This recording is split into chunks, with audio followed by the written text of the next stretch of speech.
To je zlatno.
which is, let's say, created and maintained by a colleague, a collaborator of our project, Valeria Madsen-Vukovic, who is here present. And she is almost as responsible, which is, let's say, created and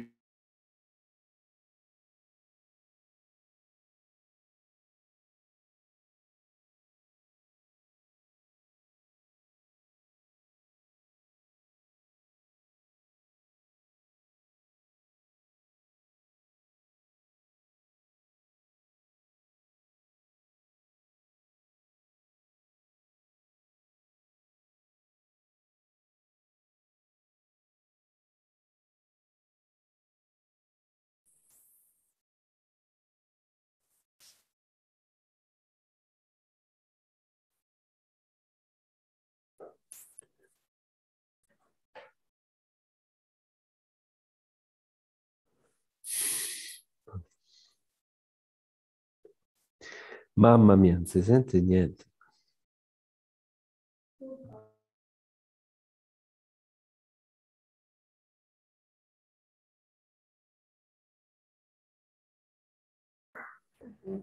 Team committee. So this is what we have to say about the project. The project is composed, the project team is composed of 8 persons. Some of them you already have heard. And then there's Lukas Poljaric from Zagreb, the Faculty of Sciences, Humanities and Social Sciences. And then there's a colleague from a professor from the University of Zagreb, Zdenko Dundovic. He's also present here.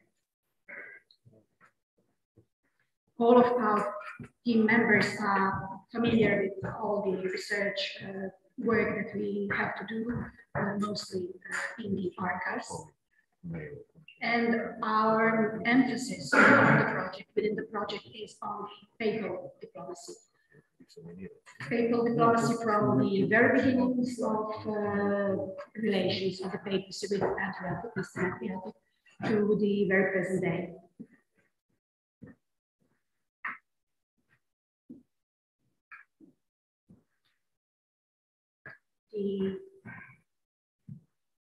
The geographical borders are the Eastern Adriatic, but beginning with Venice in the north, and we do not hesitate to do something on Greece too, because there is going to be a colleague from Munich, Leonard Hirsch, who is going to speak, whose presentation will be on a very interesting person from the 15th century Peloponnese modern diocese. The primary aim of our project is to understand the models, political circumstances, and reasons for past diplomatic actions on the territory of the Eastern Adriatic and concerns every state which was formed during the 600 years of the period that we cover in our project. So there are lots of states which have been formed on the Adriatic, and this concerns also the modern Montenegro, modern Greece, modern Albania, and modern Bosnia and Herzegovina. We are also interested in diplomatic relations between other Western powers, not only the papacy, but also the France, which also had interests on the Eastern Adriatic in the 18th century and the first half of the 19th century. France, Spain, whatever, or wherever the Croatian or Dalmatian-born persons were sent either as papal envoys to those countries. So I have already said something about the composition of our team. So you can see Zdenko Dundovic, Stipe Krajic, Valeria Maca-Vukovečki, Lukas Poljaric, and Nikša Varezic. And we also have 2 international team members. One is from Italy, whose name is Massimiliano Valente from the European University of Rome. And we also have Andreas Gottsman from the Austrian Academy of Sciences and Arts, but he's currently director of the Austrian Institute in Rome. We have also planned various activities in various archives in Italy, in Vatican, obviously, because the papacy is centered in the Vatican, and Vatican archives, from the Vatican Sacred Archives to the archives of the State Secretary, Affari Ecclesiastici con gli Stati, libraries, various libraries in Italy, in Austria, in Hungary. And the partner institutions are, as I said, our colleague from the Österreichisches Historisches Institut in Rome, Università Europea di Roma, and the faculties of humanities, science, social sciences of Split and Zadar and obviously of Zagreb. What we propose is to offer answers to a long list and a long set of questions. The questions that we, not only during the, or within the project, but also during this conference on From Words to Acts, intend to offer answers. And there are, let's say, some of them. Where does the office of Legatus de Latere fit within the system of papal administration? How were papal diplomats accepted within the church and the local community of their mission?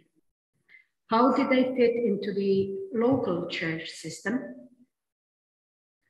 Is there any relation to new trends in spirituality in the 15th century and the following centuries that our legates had their missions in?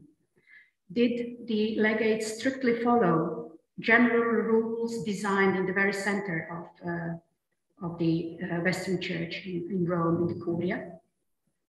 Where does the office of papal diplomats sent on the Adriatic mission, the persons who were sent to various states on the Adriatic, fit within the system of papal administration? So how were they introduced and how did they act? In which offices were they worked before becoming papal representative? What was the basic formation and what did their early stage career look like? So we intend to give answers also on very famous cardinals, legates who had quite a lot of career before coming to the Adriatic mission. But we also want to stress that there are quite a lot of persons who are very almost unknown to the Croatian, but not to speak about the European context, that persons who almost haven't been either mentioned in the documents, but then we have lots of various other documentary sources in the local archives which mention the persons who have been sent or who have worked within the papal diplomacy. We have to say a few words on expected results. The most visible result is the web page, and this is where Valeria Mazza-Lukavecki made quite enormous work, which is apart the web page, which is a technical thing. She also worked on the digital repository of our project, which is going to be uploaded and updated during the whole period of the four years that we have on our disposal for the project. We intend to publish articles in various Croatian and international professional journals, like Mitteilungen des Historischen Institut in Florence, or Römische Historische Mitteilungen, or Mitteilungen des Institut für Österreichische Geschichtsforschung, or Bogoslavska Sonotra, Review of Croatian History, or Croatica Christiana Periodica. These are the most common journals, professional journals, either in Italy or Austria or Germany, and Croatia, obviously, which publish the historical contributions.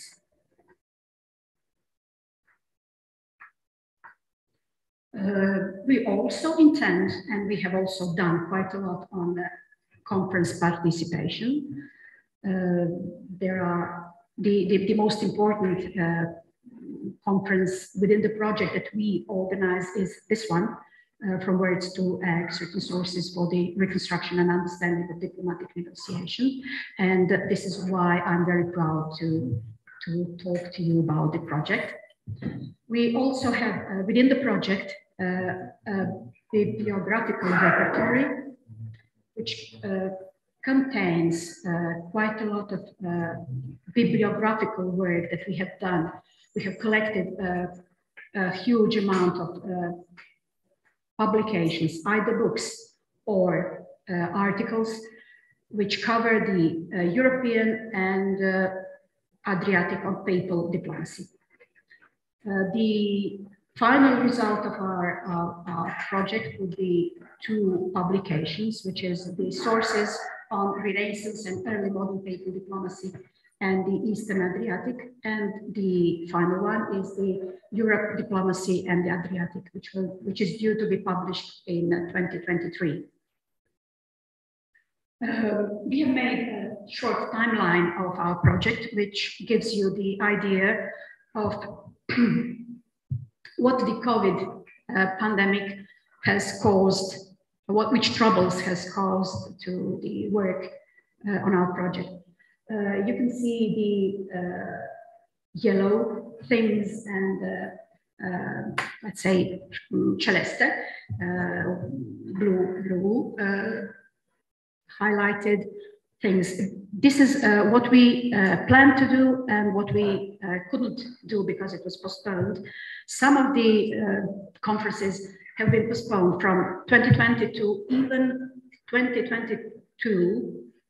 I was supposed to come to the biggest international congress of world historians, which was planned for August 2020. It was first postponed for 2021, and now it's in 2022. Finally, in the last few months, we managed to keep up the pace with what we planned. And let's say most of the things that we planned have already been accomplished. Conferences that we wanted to go to have been either done on online or in presence, so we are quite fine. Even the archival researches that our colleagues Nik Šavarizic and Stipe Tjajic could have done in Belgrade, in Serbia, and Dubrovnik archives, and even one of the archival researches in Rome have been done by one of our collaborators at the project, Zdenko Dundovic, and we are going to go to Rome in a few days. So this is what we have to face. Is quite a lot of things had to be done on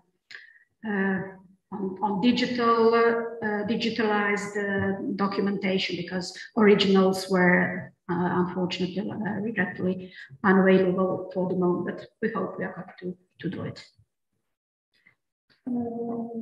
The last thing that I wanted to say, Valeria has prepared a short video on what our website looks like.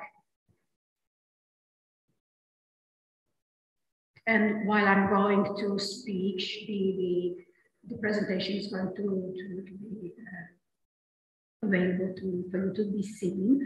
We are going to proudly announce the present conference. We already put lots of information on the conference on the website, and there are lots of information on the project itself, on the collaborators that I have presented to you. Each of them has his own or her own bibliography on it. We have the operators, the institutions that we are going to work with. And the last thing that I want to say is the slide number 13, which I liked very much, because this is the list of conferences that we are going to organize in the next 2 years. There are 2 colloquia in 2020, I'm very, very proud to announce the 15th of October 2022, Trace Diplomacy, Spy Stories and Merchants, Artisans and Artists, which we are going to organize in collaboration with our colleagues from Wuppertal Bergische Universität, that we have won a great project with the German DAD, Deutsches Austausch, oh my goodness. The project title is Papal Intelligence Networking. So we already have planned this very nice conference to be organized in Zagreb. And to end the project, we would like to organize a short conference at the Croatian College of St. Jerome in Rome to commemorate 570th anniversary of the foundation of the hospice and college, which was founded on 21st of April, 1453. So we are going to be at the exact date in Rome for that little conference. Well, this is it. I thank you very much for your attention. I hope you enjoyed the presentation. And now I'm going to introduce you to His Excellency Levent Pelicevic, who also has a presentation to show you. As we said, Levent Pelicevic is the advisor to the president of the Republic of Croatia. He is a diplomat. He has a very great curriculum, starting from the law school of the University of Zagreb. All of his career is in diplomacy. He was the first to be sent in as a Croatian ambassador abroad in the United States. And the last before this one, his ambassador was and this ambassador of Croatia at the Holy See from 2016 to almost a few months ago.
Ladies and gentlemen, good morning.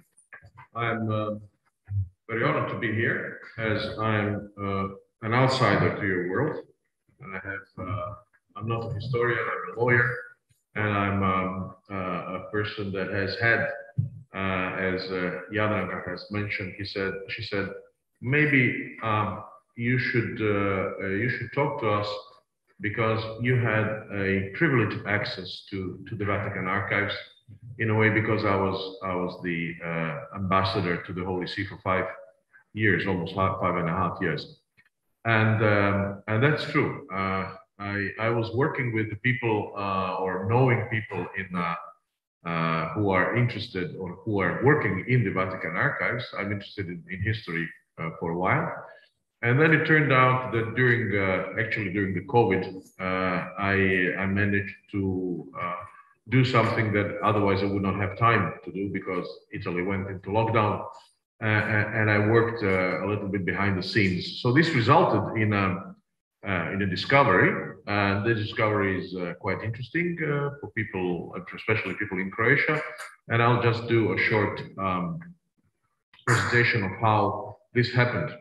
So the Vatican Archives opened on March 2nd, 2020 by decision of the current Pontifex Pope Francis, who shortened the time frame for opening of the archives for the previous pontificates. It used to be 75 years, and now he opened it earlier.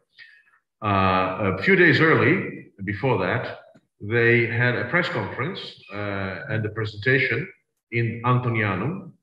This is the Cardinal Secretary of State, Pietro Parolin. Behind him, this guy, this works? Yeah, this guy here is, everybody who was in the Vatican Archives knows, it's Cardinal Tolentino de Mendoza, the Portuguese cardinal who is the archivist of the Holy Roman Church. This guy here is a friend of mine who is Johann X, and he is the director of the diplomatic archives, or the archives of the second section, or the archives of the sections of the congregation, Holy Congregation for Extraordinary Ecclesiastical Affairs, or whatever you call it. He holds the body of the diplomatic negotiations of the Holy See throughout history. So I came to this opening of this conference because of him, basically, to show him support. And then it turns out that I started working on something where he was a crucial partner. Namely, of course, the secret archives are down here. They were opened. These are the books from the pontificate of the Pius XII, which were inside the vault. This is the vault. I don't know how many of you have had access to it. I had. Inside the vault, there is a separate part which is also behind bars. So those who get into the vault cannot get behind bars. And those bars held the archives of the Pius XII. It took them 13 years, I think, to present and prepare the archival material in the entire archive. So it's not only the apostolic or the secrets, as it was called before, Archivium Secretum, now it's called Apostolic Archive. It's also 13, 14 other archives of the smaller dicasteries, which are kept on separate places or are kept in the body or on the location of the Apostolic Archives, but are still controlled by the dicastery that has produced. So it's a whole new entangled web, which I had nothing to do and didn't know. And what happened? It happened that I was asked. Oh yes, I'm sorry. This is the that doesn't show up there. It's the archive of this special archive, which was found by chance. Not the archive, the room was found by chance inside the Vatican city-state here. This is the Bibliographical, the Apostolic Library. This is the archives, and here on this side of the Belvedere is a small entrance to something which was supposed to be a repository, and actually inside were old furniture and stuff like that. When they opened, they found this plaque, which says here, this is by Pius XII, Publicis Procurandibus Ecclesiae Negotii, so public negotiations, and obviously it belonged to the second section, the section for the relations of state. They took some money, a lot of money, and they invested and they created this. It's a fabulous small reading room on 2 floors with a gallery, and you can have a wonderful time actually sitting here. The problem is that there's a line of people getting in. There's always a waiting line. But this particular computer over here is a separate computer on a side, and it's reserved for the Undersecretary for the Secretary for the Relations of States. I spoke with Archbishop Gallagher and said, I'd like to research something in the archives. Could you help me? He said, well, I have my own place down there. I never go. So I'll call X and I'll tell him to go, to let you in. And basically, whenever I showed up, everything was ready for me. This is the way how I had the privileged access. The problem that I wanted to research was that I tried to find out what was the Archbishop of Zagreb's, now blessed Alojzije Stepinac, titular church. It was not known. And I tried to find or tried to do something, a plaque for the church that was the titular church of Archbishop and Cardinal Shepherd. This didn't work. Then I said, okay, I can't do this. Maybe I could try to do that. So what was his church? I know it wasn't San Jerome. So let's look. So I looked. This is Archbishop of Zagreb, Cardinal Stepinac and his coat of arms. I looked and I found out that he was really a cardinal. We knew that. He was created a cardinal. The Osservatore Romano, here the Pope proclaims the cardinals, and in the lineup of the cardinals here, we have Archbishop Stepinac. This was published. Then they had, then they published, Pope Pius published a medal, coined the medal of the 15th year of the pontificate, a medal that he deemed so important that the consistory was on the medal. So he thought it was the most important event of his 15th year in 1953. So I think, hello, that must be important. Actually, I tried to find, I was searching for this medal for 6-7 months and I found it and I bought it myself. So this is my photos. And here you can see, if it turns,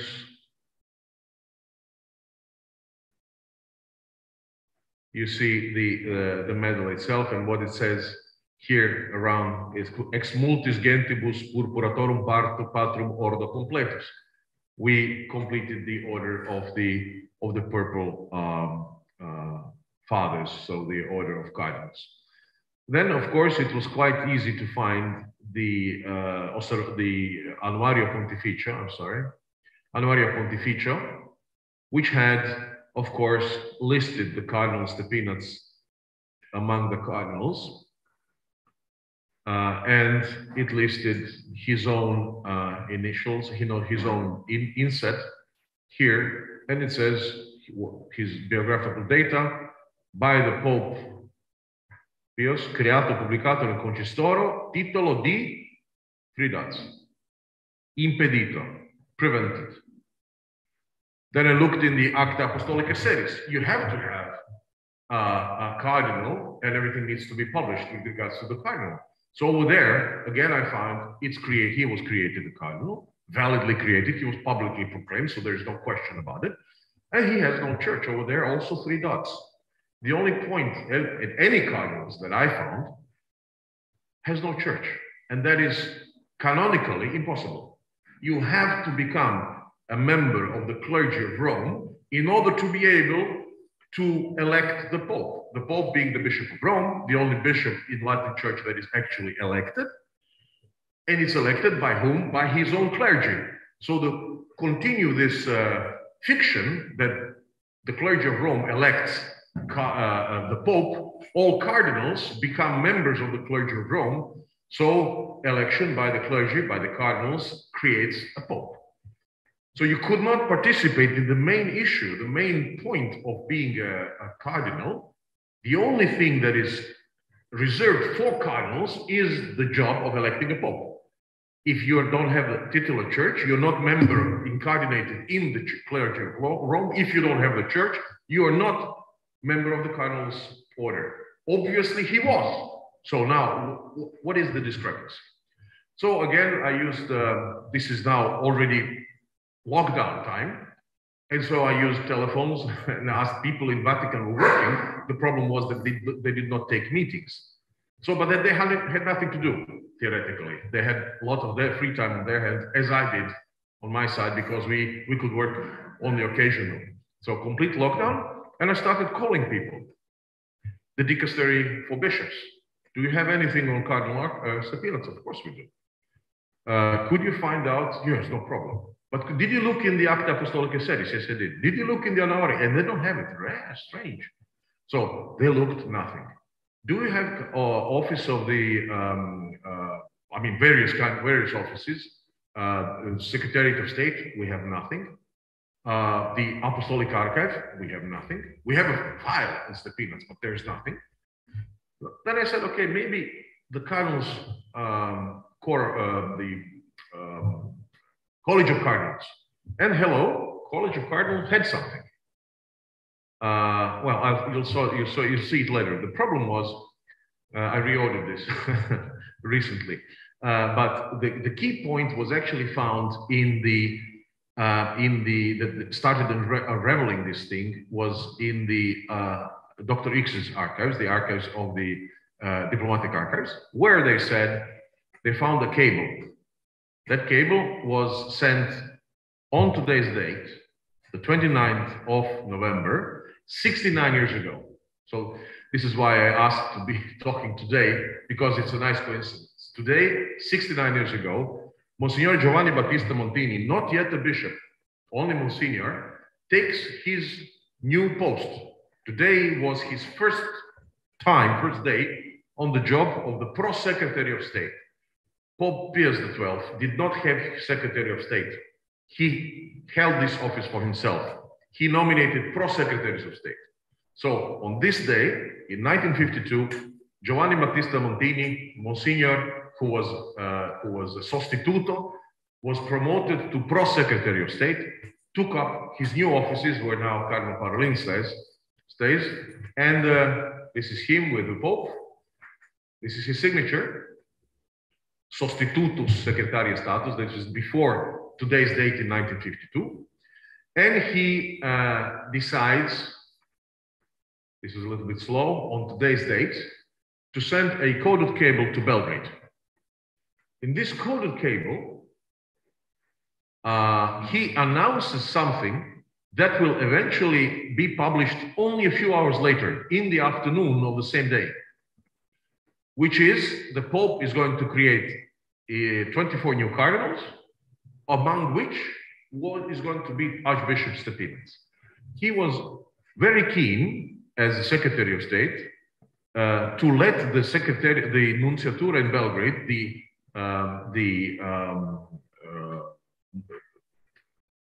Chargé d'Affaires, who was Don Silvio Pio Odi. He later became cardinal, and I found only photos of him during his cardinalate. I had no photos, I couldn't find photos of him during his time in Belgrade. And he said, he sent this coded cable to Belgrade. What is important here, you have it larger. What is important that it's listed official cifra.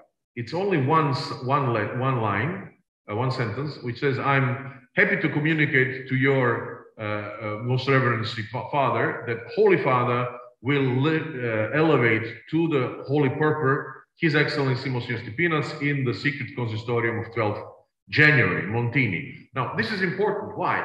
Because at that time, they had no technological tools. It actually took somebody. Montini did not write this himself. He wrote it, then somebody had to type it, take it to the cipher's office. Then they had to cipher it manually. Then they had to put it to telex and codedly send it either by telex or by radio. Then somebody in Belgrade had to decipher it and take it. So it took time. And they thought it was important that this news gets to Belgrade before it was published, and it's published the same evening. The same evening, and on 29th of November was the Day of Republic, the National Day of Yugoslavia. There was a big party in the Federation building. And what happened, the National Day, the reception, President Tito, seen here in his new uniform, as described by New York Times and by Times of London, in his shiny new white marshal's uniform, with golden epaulets, and his new wife, he married secretly a few months before that, and nobody knew, nobody knew his wife. They did not know. It was not published who was his wife, and this was the time, the moment where she was shown in splendor on the stage. And instead of all the ambassadors talking about the beautiful new couple, the first lady, everybody's whispering, Stepinac Cardinal. And this is something that Monsignor Odi elaborates in 64 pages long cable that he writes 3 days later. In 2 instances, 3 days and 5 days later, he writes long cables, analysis, and he attaches various reactions by the Yugoslav public and by international public. It's 64 pages long. It's incredible. Then I went to the Cardinal, sorry, to the, oops, I have 2 minutes. We need to speed up, I'm sorry. I went to the College of Cardinals. I found this nota, minutanti per minutanti, and the calligraphy was actually written in the bull of nomination, which is held today in the Museum of Stepinac here in Zagreb. It proclaims that Aloysius Stepinac is presbyter, cardinal in the order of presbyters, and is signed by Cardinal Tisserand. But again, no mention of his titular church. After exhaustive search through various different archives, I found, I was pointed to the archive, very little very unknown archive of the Office of the Liturgical Celebrations of the Supreme Pontiff, where they prepared the consistory. And over there, I found a document. It took me already a few months, so it was in August. If this turns, it would be nice. Here, Office of the Liturgical Ceremonies of the Supreme Pontiff. So I found a piece of paper which was A3 folded like this to A4. So it's one piece of paper with 4 pages. And I mean 4 sides to it. And it was not signed. It had only the Prefettura delle Cerimonie Pontificie, and it was not signed. It had a list of cardinals and their assigned titular church. Here's Stepinac with San Paolo alla Regola. The document has no signature, has no date. Is it real? Is it a draft? Is it something that actually creates legal consequences? I went to San Paolo alla Regola. They had the exhaustive archive. They had no idea that Stepinac was assigned. The church was empty at the moment. It didn't have a titular cardinal. It was a diaconia. It was not a presbyterial church, a titular church. So it would have been to be elevated at the level of the presbyterial church, and it was not. So we had to prove that this was the real will of the Supreme Pontiff, that he really wanted that to happen. And where do we find this? This is the 3 pages, because the 4th page is the retro is blank. The 3 pages where I found the confirmation. Here's Stepinac. Here's Cardinal Vichinsky. You will see here, it says Santi Quirico e Giulietta. And here, this is the list of the cardinals who are coming to the consistory, and the ceremonial monsignors who are going to help them. They're elderly gentlemen, so they have to come to the Pope, kneel down, they have to get up, so there's somebody needs to help them. And here's the name of Cardinal Vichinsky, which is stricken through, probably by the hand of the liturgical ceremonialist at the time, Enrico Dante. He struck it through because he was supposed to come, and he did not come to the consistory. Here you don't see Stepinac because everybody knew that he was in jail and he was not going to come. In the meantime, Vatican was kicked out of Yugoslavia. The Yugoslav communist authorities decided to break off the relations between Vatican and the Socialist Federal Republic of Federal Socialist Republic of, and they kicked Monsignor Odi out. So Stepinac was not supposed to come. Vichinsky, obviously, they were hoping, he was still in jail in Poland. They were hoping for him to come, and he was stricken through, he couldn't come, 1953. This served actually as the proof that the, come on. So here, Vichinsky, he was assigned Santi Quirice Giulietta, and here he is stricken through. So this served as a proof that this list is valid. Why? Vichinsky comes in 1957. He is released from prison. He's kicked out of Poland. He comes to Rome. He wants to take possession of his church. Obviously, he comes to the Office of Liturgical Celebrations. They took up the list and said, okay, you're Santi Quirice and Giulietta. He says, oh no, I'm sorry. I am very devoted to Madonna. Even in my Cardinal's coat of arms, I have the stemma, the image of Maria.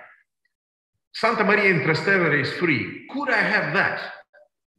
So we have a letter saved where he talks through the cardinal principal of a prefect of the Congregation for Catholic Education at the time, who says here that Cardinal Vichinsky, this is a transliteration, Cardinal Vichinsky, could he have the title of Maria Santa Maria in Trastevere?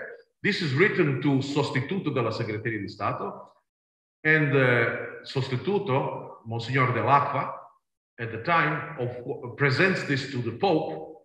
The date of this here, you don't see, is 10 May, and immediately the Pope reacts and assigns him Sancte Mariae Trans Tiberium. And new cardinal, I mean, not new, but newly present cardinal that presents oath to the Pope at that moment, Cardinal Vichinsky, signs and becomes, and this is his coat of arms with the Maria, you can see here. Cardinal Vichinsky comes in and swears his allegiance to the Pope while entering his newly assigned church. So obviously, in 1957, they knew the old church was, his church was Santi Giulietta, Quirice Giulietta, which means that that list was valid. It was real truth. So this is the church which was assigned, and the date that I actually got in news and started researching really in earnest and confirming this document was end of August last year. This is the church today. We, of course, went immediately there. They had no clue. Then I wrote a number of letters to the Cardinals, to the Dean of the Cardinals Corps, who was and still is Cardinal Re. He's an old gentleman, but he's very active. So when I told him, I don't know, it's impossible, impossible. Look at this. This is this beautiful hall. We have all the cupboards filled with documents. I'll take out everything. So half an hour later, he comes out, calls me, says, Ambasciatore, are you still in Vatican? Yes, I am. Come over, I found it. What did you find? He found big piles of paper. We went through these piles of paper, and of course, there was nothing. The document on the Titular Church. Impossible, impossible. So when we found it, I informed them, I informed the Secretary of State, I informed the Congregation for Bishops. They all accepted this, and very quickly they agreed that Croatia puts a plaque, a commemorative plaque to this church. They updated their files. Now, if you go to the Catholic hierarchy, you click on Stepinac, you will see that he has a church, this church. So, epilogue, this guy who was at that time in prison, or he was moved to Krasic, he received the Santi Paoli in Arenula, where St. Paul was kept in confinement while he was awaiting for his trial. So he, as a Roman citizen, was not in prison, but he was in Rome. He was confined to this place where he could actually work. He wrote some of his epistles there, letters, and he was assigned a soldier who was guarding him. The same thing happened to Stepinac. He was in his native town. He was confined, couldn't leave. He was assigned a policeman who was walking around him. Same thing. The Pope thought when he assigned this church to him, in my view, he wouldn't have done it by chance, in particular since it was a diaconia and it had to be elevated to the level of the presbyterial titular church just for the Stepina's sake. And he would have done it. So this is what we have. This is the draft. This is actually the plaque that we put. And so this is the plaque on the wall. And we are trying to,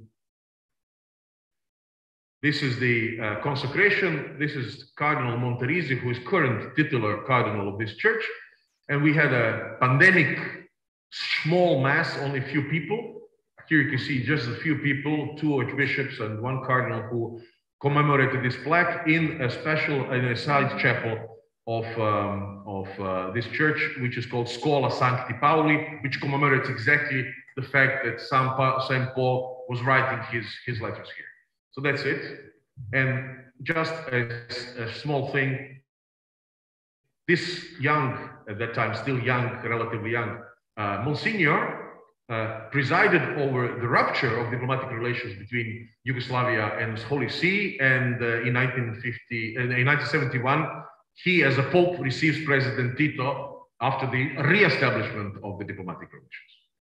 In conclusion, my privileged access is that when you walk around like this, in tails with medals and stuff like that, it bears something, it carries weight. In Vatican, you can cut corners and you can quickly do this. It would not be possible for me, for a normal researcher, to find this, for me to find this, had I not been the ambassador who, whenever there was a problem, I pick up a phone call the Cardinal and say, listen, I want this paper. He said, no problem.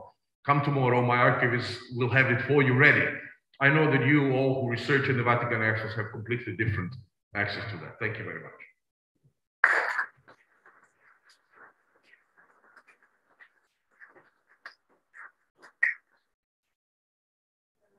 I am very thrilled.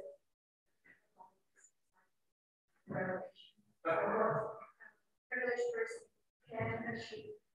I don't know what to say. Even if we are, all of us have to at least once in our lifetimes.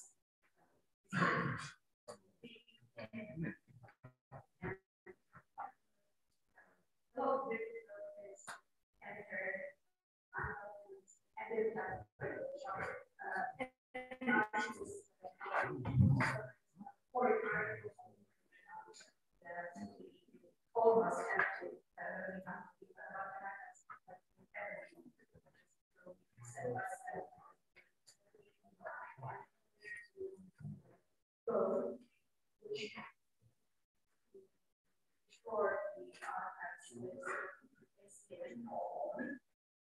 to be very documented that nobody actually reads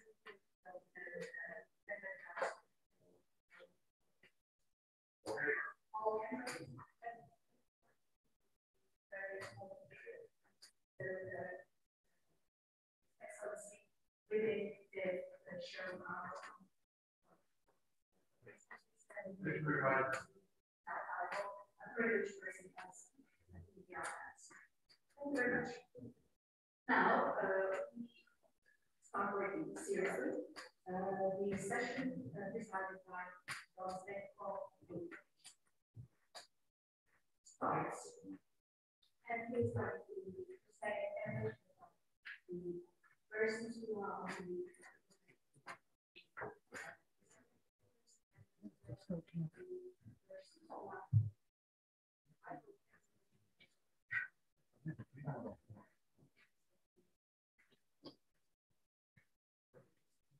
So on behalf of the project team, I also wish you a warmly welcome here in Institute of History, Croatian Institute of History. And I'm really glad to salute my dear colleague, full professor of Faculty of Theology of University of Split, Don Ivan Bodrožić, who will now present his research results, I think, on interesting theme, and Monsignore Bodrožić sta parlando in italiano. So the goal of the theme is to see the origins of pontifical diplomacy on the eastern coast of Adriatic Sea, rather in the church archives. So, Father Bodusic, please. Thank you.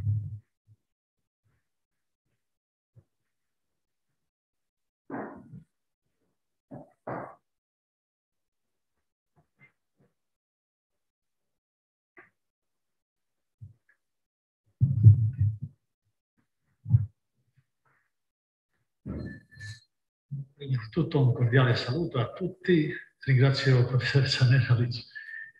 Ci siamo conosciuti 2 o 3 mesi fa, neanche 3 mesi fa, e già mi ha ingaggiato per prendere parte a questo convegno, perché ci siamo conosciuti in un altro convegno a Milano. Vedete qui, giusto per avere anche solo qualche riassunto piuttosto che la sintesi sulle slide che aiutano a seguire ciò che ho da dire. Vedete il titolo: le origini della diplomazia pontificia e le prime iniziative diplomatiche dai pontefici romani nel Ilirico. Soprattutto intendo dimostrare che le origini della diplomazia pontificia sono state nel periodo del tardo antico, solo che bisogna anche vedere il perché, come si è arrivati a questo punto di avere una diplomazia sviluppata, moderna, come c'è nel periodo di oggi, di cui anche abbiamo sentito qualcosa, si poteva anche intravedere da ciò che ha parlato l'ex ambasciatore Pelizanic. La mia ricerca è suddivisa in 2 parti. La prima parte più generale.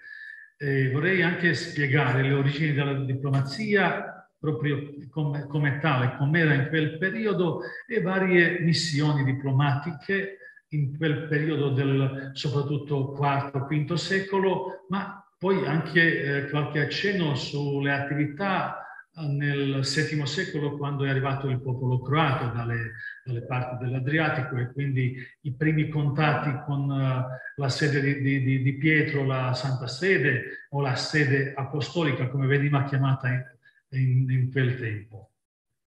Ma prima di tutto di parlare di ciò che è venuto nel IV secoli e poi in futuro, forse si potrebbe anche vedere come facciamo andare avanti con questo.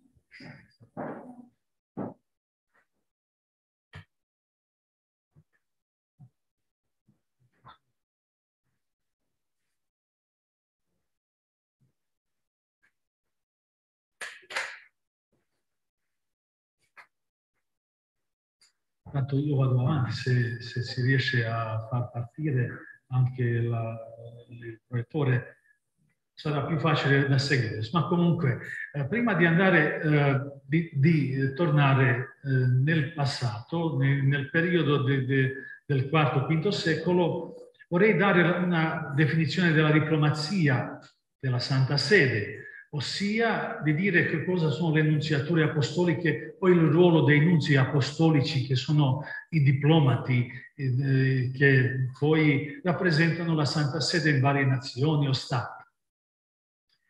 Ecco, per nunziatura apostolica si intende la missione diplomatica della Santa Sede presso uno Stato. Presso uno Stato, e questo lo definisce il codice del diritto canonico. Sancisce che ogni ufficio ecclesiastico deve avere anche un fine spirituale, quindi un scopo spirituale, è costituito per diritto divino o per diritto positivo ecclesiastico.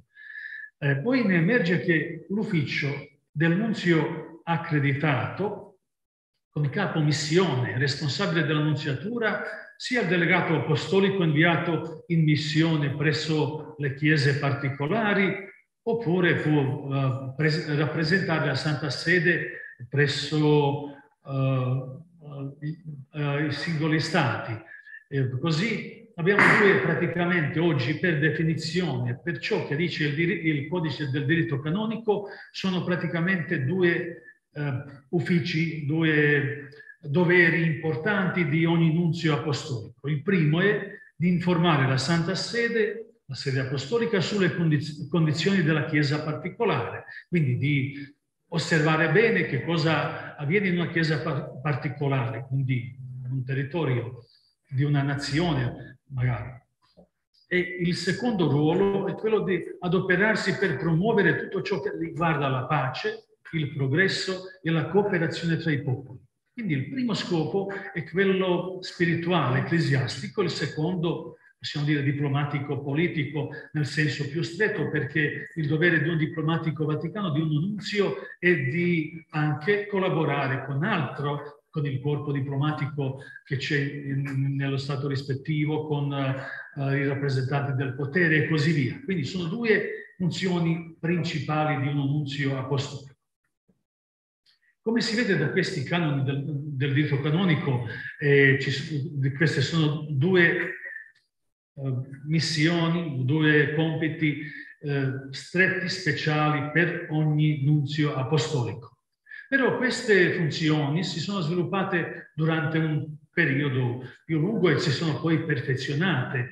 Non possiamo dire che esisteva una coscienza così chiara nel IV secolo dei rappresentanti dei papi, perché in genere questi rappresentanti venivano nominati ad hoc per un problema concreto, per un'azione concreta, e man mano poi ne sono venuti fuori questi compiti che sono praticamente stabili, che oggi si sa, già definito per diritto canonico, cosa deve fare un nunzio apostolico quando viene in una nazione a rappresentare la Santa Sede. Quindi dal tardo antico io vorrei sottolineare che ci sono stati tre momenti o tre tipi di rappresentanza pontificia, tre forme, possiamo dire così. Prima di tutto i legati pontifici. Legati pontifici praticamente già dal IV secolo ci sono stati incaricati per diverse missioni all'interno della Chiesa, però non si può considerare semplicemente le missioni come tali, giusto strettamente ecclesiastiche, perché comunque ci sono state delle relazioni anche con i governanti. Così i legati pontifici sono praticamente le prime forme della diplomazia pontificia e coincidono con le missioni di vari legati ai concili della Chiesa. Abbiamo così nel IV e V secolo quattro grandi concili ecumenici, come li chiamiamo oggi, quello di Nicea, di Costantinopoli, di Efeso e di Calcedonia. A Nicea, Efeso e Calcedonia ci sono stati i rappresentati, i legati papali. A Costantinopoli no, perché c'è stato un concilio parallelo ad Achillea e quindi non ci sono stati legati a Costantinopoli, ma comunque anche dopo l'approvazione degli atti del concilio è stata sempre fatta da Roma, ecco, per non appesantire molto il discorso. Ai concili, per esempio a Nicea, i rappresentanti del Papa furono Osio di Cordova, poi due preti, il vescovo Osio di Cordova e poi due preti Vito e Vincenzo. E praticamente loro avevano la precedenza davanti a tutti gli altri partecipanti. A Nicea nel 325 bisogna anche dire che c'è stato anche l'imperatore Costantino, quindi la relazione, anche una specie di relazione anche con l'imperatore, con il governo c'è stata. L'imperatore che convocò il concilio, ma i rappresentanti del Papa, i legati, erano i primi a firmare, quindi avevano la precedenza su tutti gli altri partecipanti del concilio. Poi ad Efeso nel 431, con il consenso del Papa Celestino, fu convocato questo concilio, pure convocato dall'imperatore, e i legati romani, i vescovi Arcadio Proietto e il presbitero Filippo, rappresentavano in quel concilio il Papa. Poi il concilio di Calcedonia nel 451, quando fu il grande Leone Magno, fu Papa in quel periodo, pure inviò i suoi legati, vescovi, Pascasino di Vilibeo e Lucenzio, e poi i presbiteri Bonifacio e Basilio, il vescovo Giuliano di Cos. Quindi i legati romani sedettero al primo posto e dalla loro destra vi erano i commissari imperiali con il compito di mantenere l'ordine delle discussioni conciliari. Quindi questo è una prima modalità che vediamo oggi. I nunzi apostolici hanno anche questo dovere di presiedere anche all'interno della Chiesa, di osservare, di segnare ciò che è importante e segnalare alla Santa Sede. Questa categoria di diplomatici praticamente iniziò in quel periodo del IV-V secolo, poi verso la fine del secolo IX la Santa Sede poi avrà direttamente presso alcune nazioni in Europa, quando è già creata una nuova Europa, la nuova immagine dell'Europa, con altri popoli che sono arrivati, i franci, poi i popoli anglosassoni, altri che sono stati presenti nell'Europa. Ormai dal IX secolo la Santa Sede usava di inviare legati praticamente permanenti, che prendevano il nome di legati missi, legatus missus, che poi anche sono altri nomi, legatus a latere, o poi legatus perpetuus o legatus natus. In questo senso un legato poteva essere anche un vescovo della zona o qualcun altro praticamente. Però dico, passo avanti perché ci sono altre cose da dire. Altra forma, altro tipo di rappresentanza pontificia sono vicari apostolici. Praticamente i vicari apostolici, come rappresentanti del Papa, il primo vicario fu nominato dal Papa Damaso nel 379, quando l'Illiria veniva staccata dall'impero romano d'Occidente e annessa all'impero dell'Oriente. E quindi il Papa, che aveva la giurisdizione, pure tutta questa zona dell'Illiria fu cristianizzata da Roma fino al Mar Nero, praticamente per salvaguardare l'autorità della Chiesa di Roma nominò un primo vicario apostolico vescovo di Tessalonica, Ascolio, e poi questa prassi si continuava. Dopo, tralascio alcune cose, praticamente anche dopo funzionava nel V secolo con il Concilio di Efeso, è stato molto importante il vicario Rufo che osservava lo svolgimento dell'Efeso e poi riferiva al Papa e così via. Ma comunque all'inizio del VI secolo, nella stessa Roma, almeno lo ritiene Hubertiedi, si sono dimenticati del ruolo del vescovo di Tessalonica. Ed è venuto che il vescovo Stefano di Larissa in Grecia, nel 531, lo ricordasse alla Chiesa di Roma. Con 2 vescovi suffraganei, egli portò ben 27 documenti che si riferivano ai poteri, ai privilegi del vescovo di Tessalonica, quale vicario del Papa per tutto l'Illirico, per l'Oriente. Praticamente come vicario aveva il compito di osservare tutto ciò che avveniva nelle zone, di riferire alla sede di Roma e praticamente anche prendere varie iniziative se era necessario. La terza forma è cosiddetto apocristario. Durante il V secolo era molto importante questa figura, che sarebbe apocrisis rispostum, responsalis.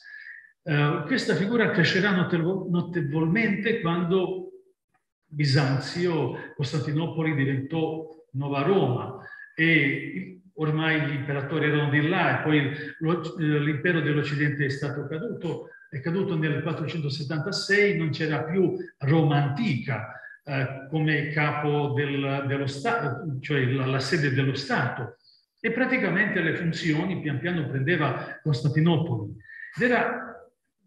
Gli imperatori in quel periodo usavano magari inviare certi rappresentanti in altre zone, così anche i pontefici praticamente hanno usato la stessa struttura, lo stesso strumento, nominando di solito uno diacono con poteri che dipendevano da particolari circostanze.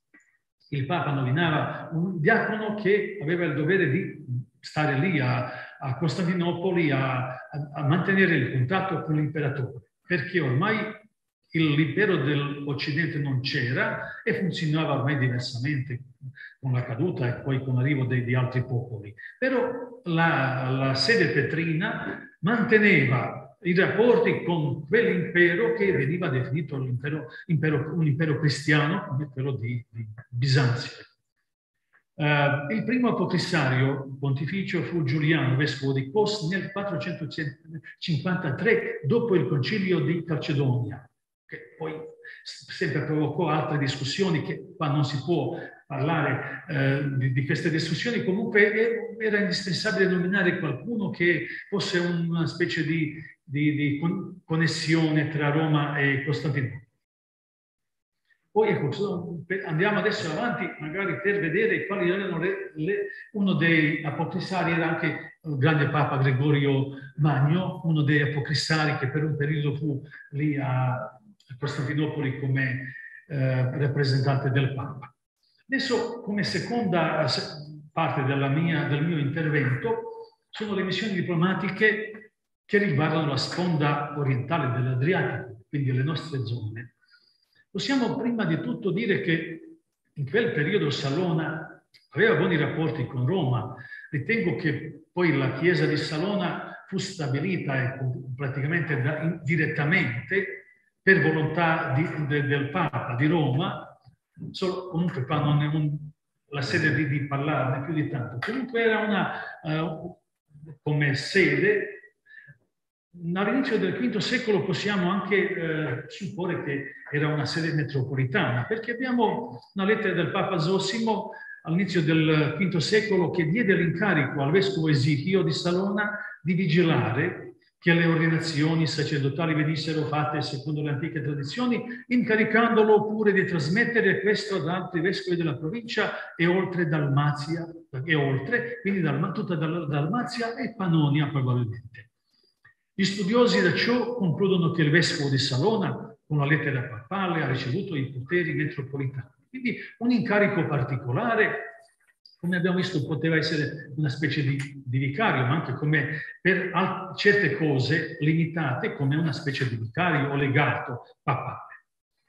Ma anche poi abbiamo le notizie che in Dalmazia esisteva anche il patrimonio pontificio e il Papa ne aveva dei suoi amministratori, rettori di questo patrimonio pontificio. Lo sappiamo anche perché ci sono state delle difficoltà, dei guai con questo patrimonio, ma comunque sappiamo che c'è stato. Quindi il Papa nominava anche un rettore, un rector, che doveva gestire questo patrimonio e riferire alla Santa Sede, ma anche quel guadagno, quelle entrate che c'erano, anche di portare alla Santa Sede. I pape nominavano varie persone per tali uffici in Dalmazia, vuol dire che i rapporti erano tanto buoni e diretti tra Roma e Salona, tra Roma e Dalmazia.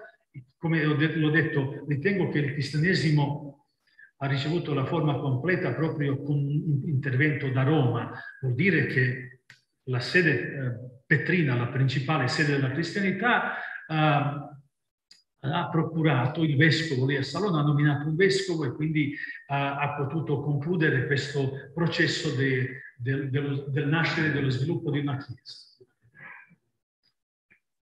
Poi altra forma, vediamo altri interventi nelle difficoltà con vescovi natale, poi soprattutto con Massimo alla fine del VI secolo interviene Papa Gregorio in varie modalità e si vede che ha le informazioni ma anche insiste presso la corte bizantina. C'erano delle difficoltà in questo senso, ma non abbiamo tempo per parlarne a questa sede adesso. Comunque volevo accennare che i rapporti, le conoscenze e vari legati c'erano già di per sé dalle nostre parti. Comunque ciò che vorrei anche sottolineare, quando poi è caduta la Salona all'inizio del secolo VII, sono arrivati altri popoli, gli avari, poi i croati, e i primi contatti erano praticamente grazie ai legati papali. I primi contatti del nostro popolo con Roma, con la cristianità, con il cristianesimo, erano grazie ai legati papali. Così abbiamo risolto da Liber Pontificalis che il Papa Giovanni IV inviò Abate Martino dalle parti nostre, nelle nostre terre, per raccogliere le reliquie dei martiri, ma anche per redimere i servi che sono stati catturati in questi eventi. Non sappiamo tutto sulla missione, sappiamo comunque che ha raccolto le ossa, le reliquie dei martiri salonitani, e che questo fu un primo contatto da parte di Roma con il nostro popolo, che concesse di raccogliere queste reliquie dei martiri salonitani, poi anche di quelli della zona di Istria. Il secondo momento pure importante è quello di Giovanni di Ravenna, che probabilmente fu prima di tutto un legato papale che venne in Dalmazia.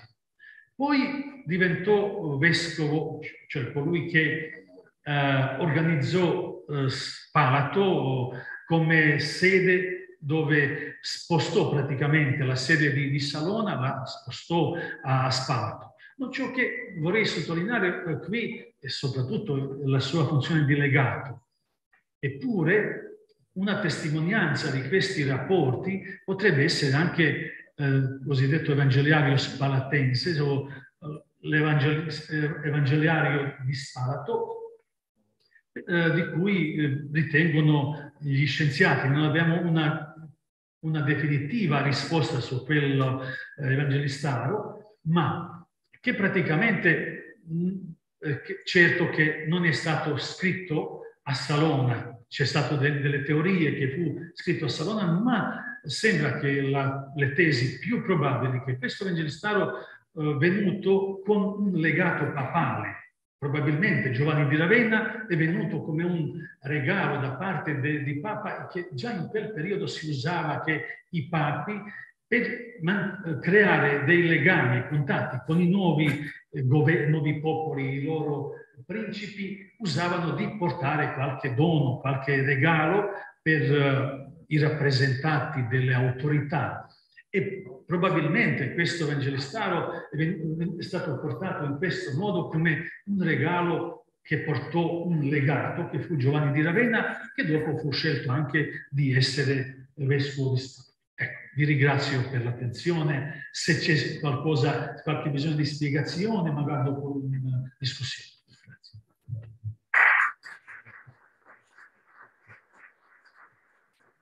Thank you, Father Wojciech, for interesting piece of work on old pontifical diplomacy on the lyric side.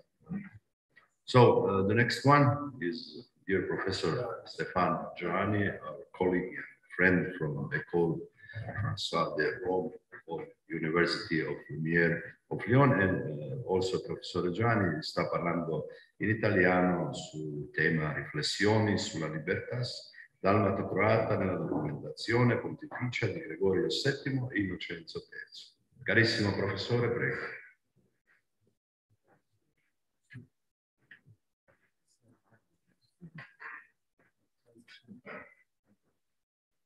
Buongiorno a tutti. Grazie, innanzitutto vorrei ringraziare di cuore gli organizzatori, in particolare Chiaranca, grazie per l'invito, questo molto interessante convegno in questo luogo prestigioso. E grazie anche al professore Wojciech che ha fatto una bellissima relazione su un argomento complementare.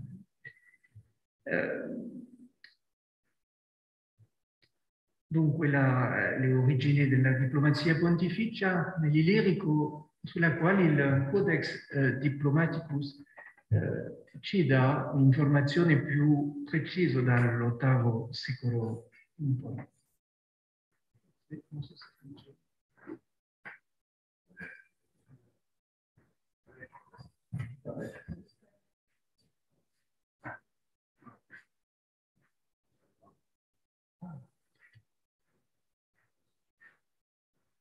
Grazie.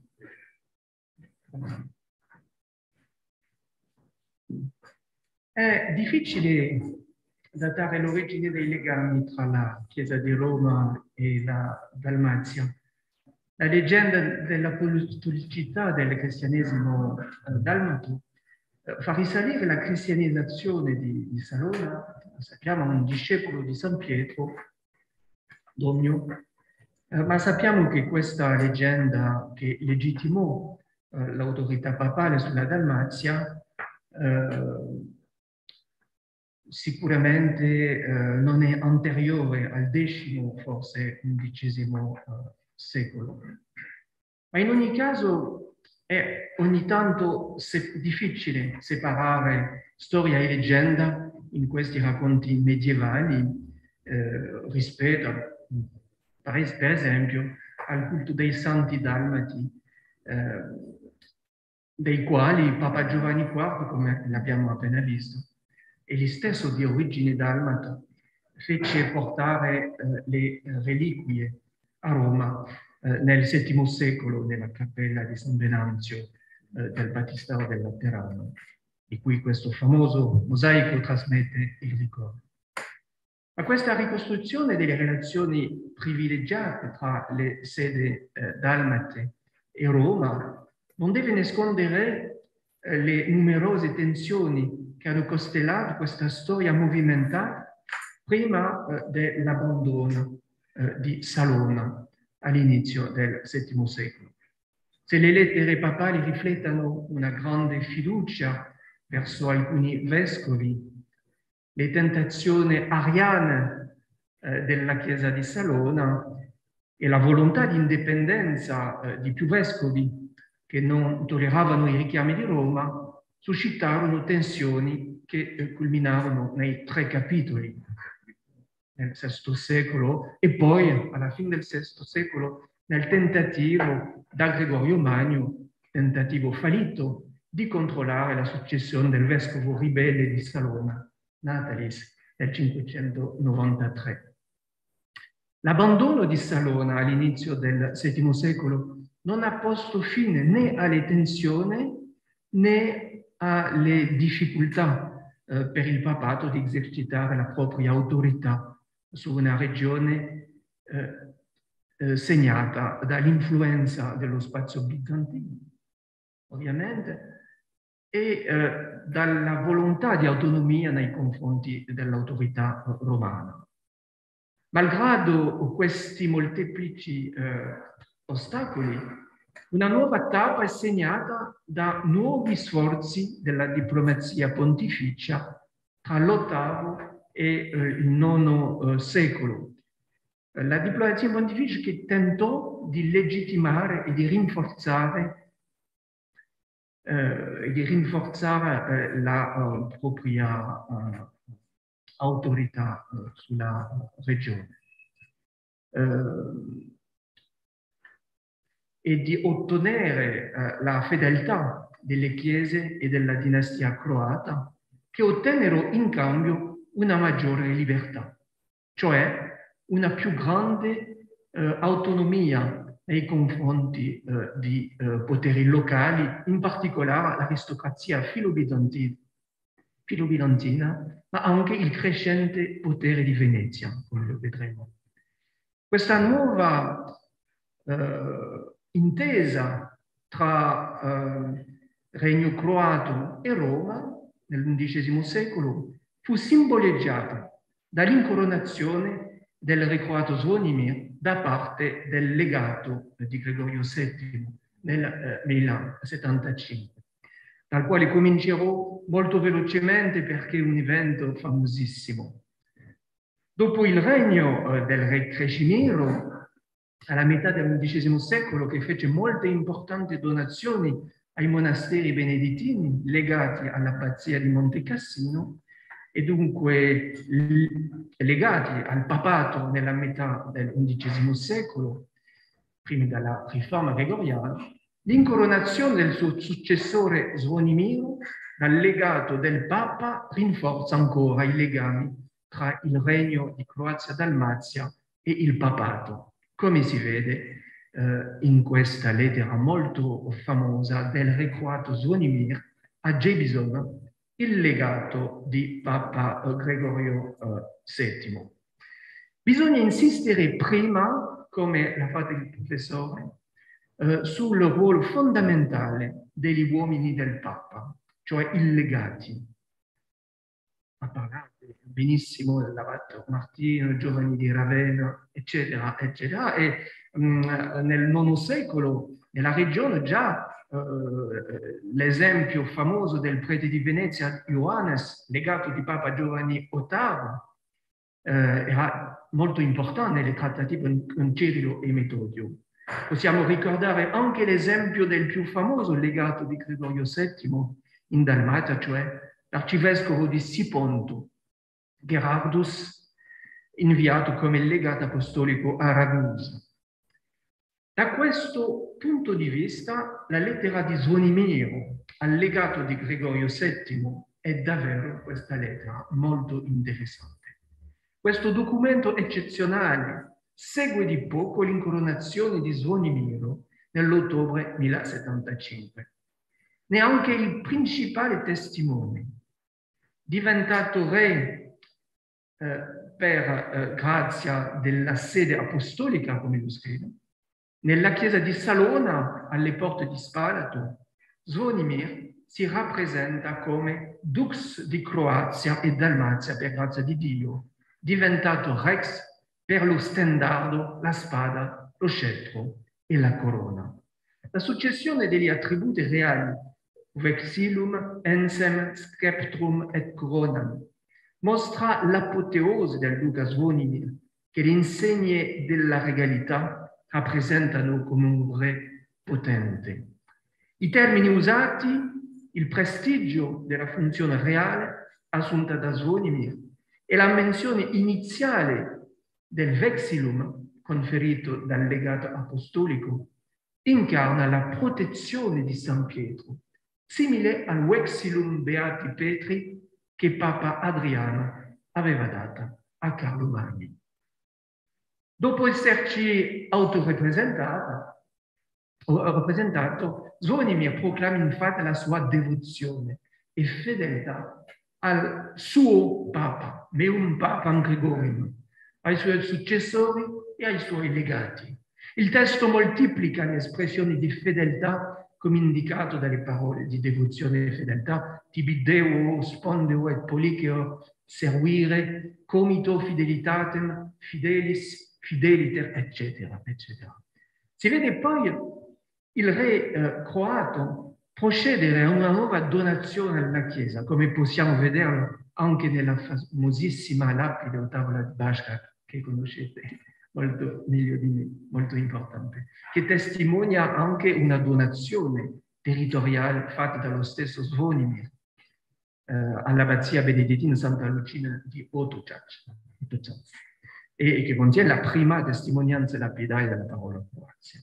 Ma la donazione menzionata nella lettera di Zvonimir al legato di Gregorio VII è diversa, nel senso che Zvonimir dà il monastero reale San Gregorio di Vrana direttamente alla Chiesa di Roma, cioè fece entrare questo monastero a Vrana nel patrimonio di San Pietro.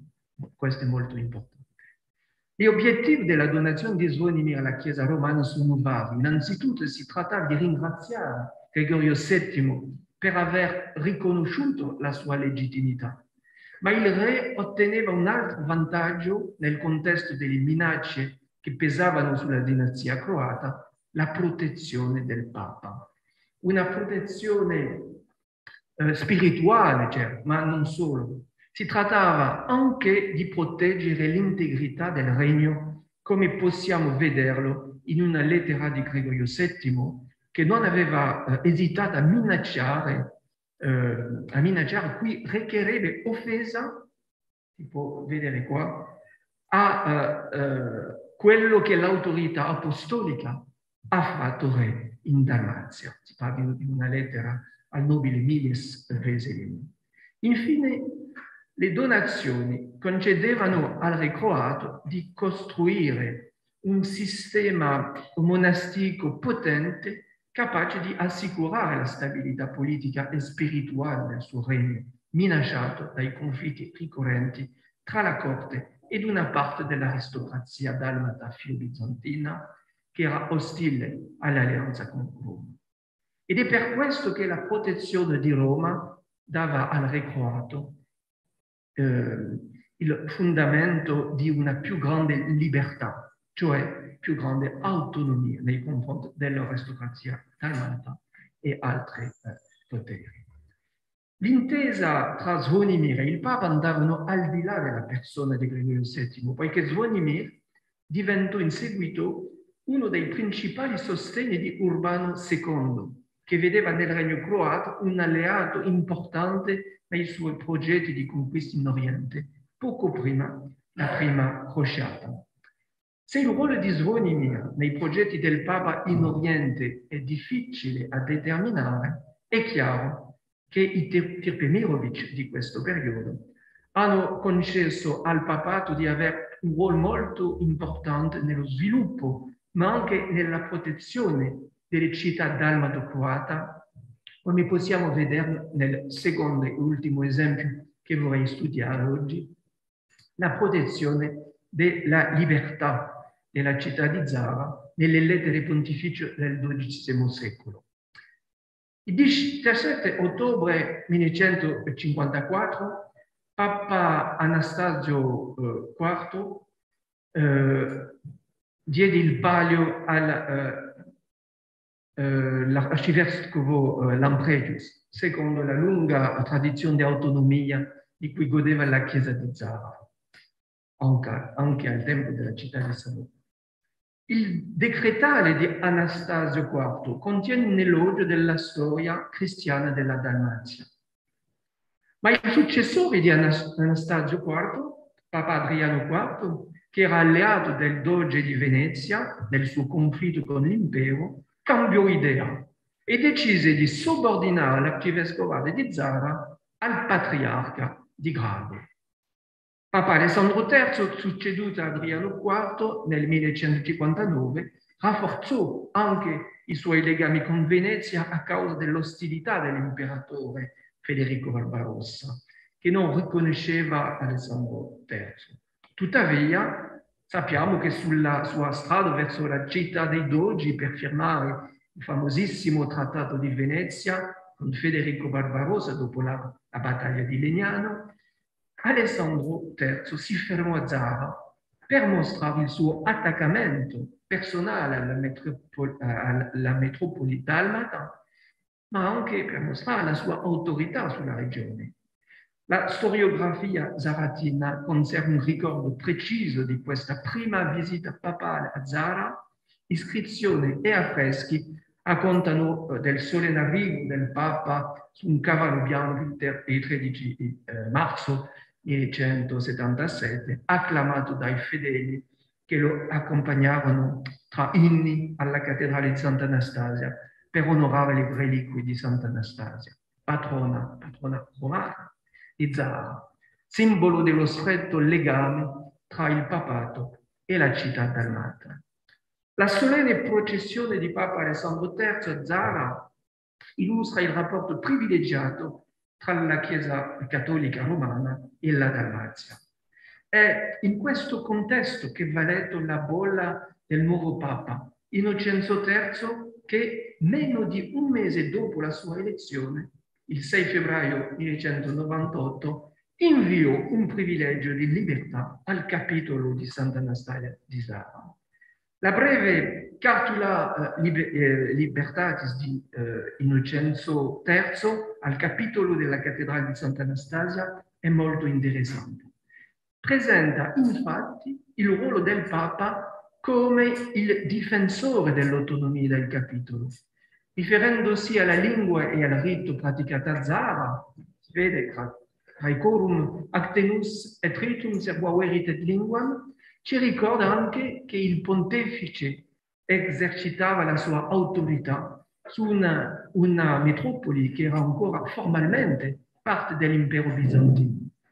Questo atto manifesta così la volontà implicita di opporsi a Venezia, che pur essendo alleata del Papa nel suo conflitto con l'impero, limitava l'autonomia non solo ecclesiastica della metropoli dalmata.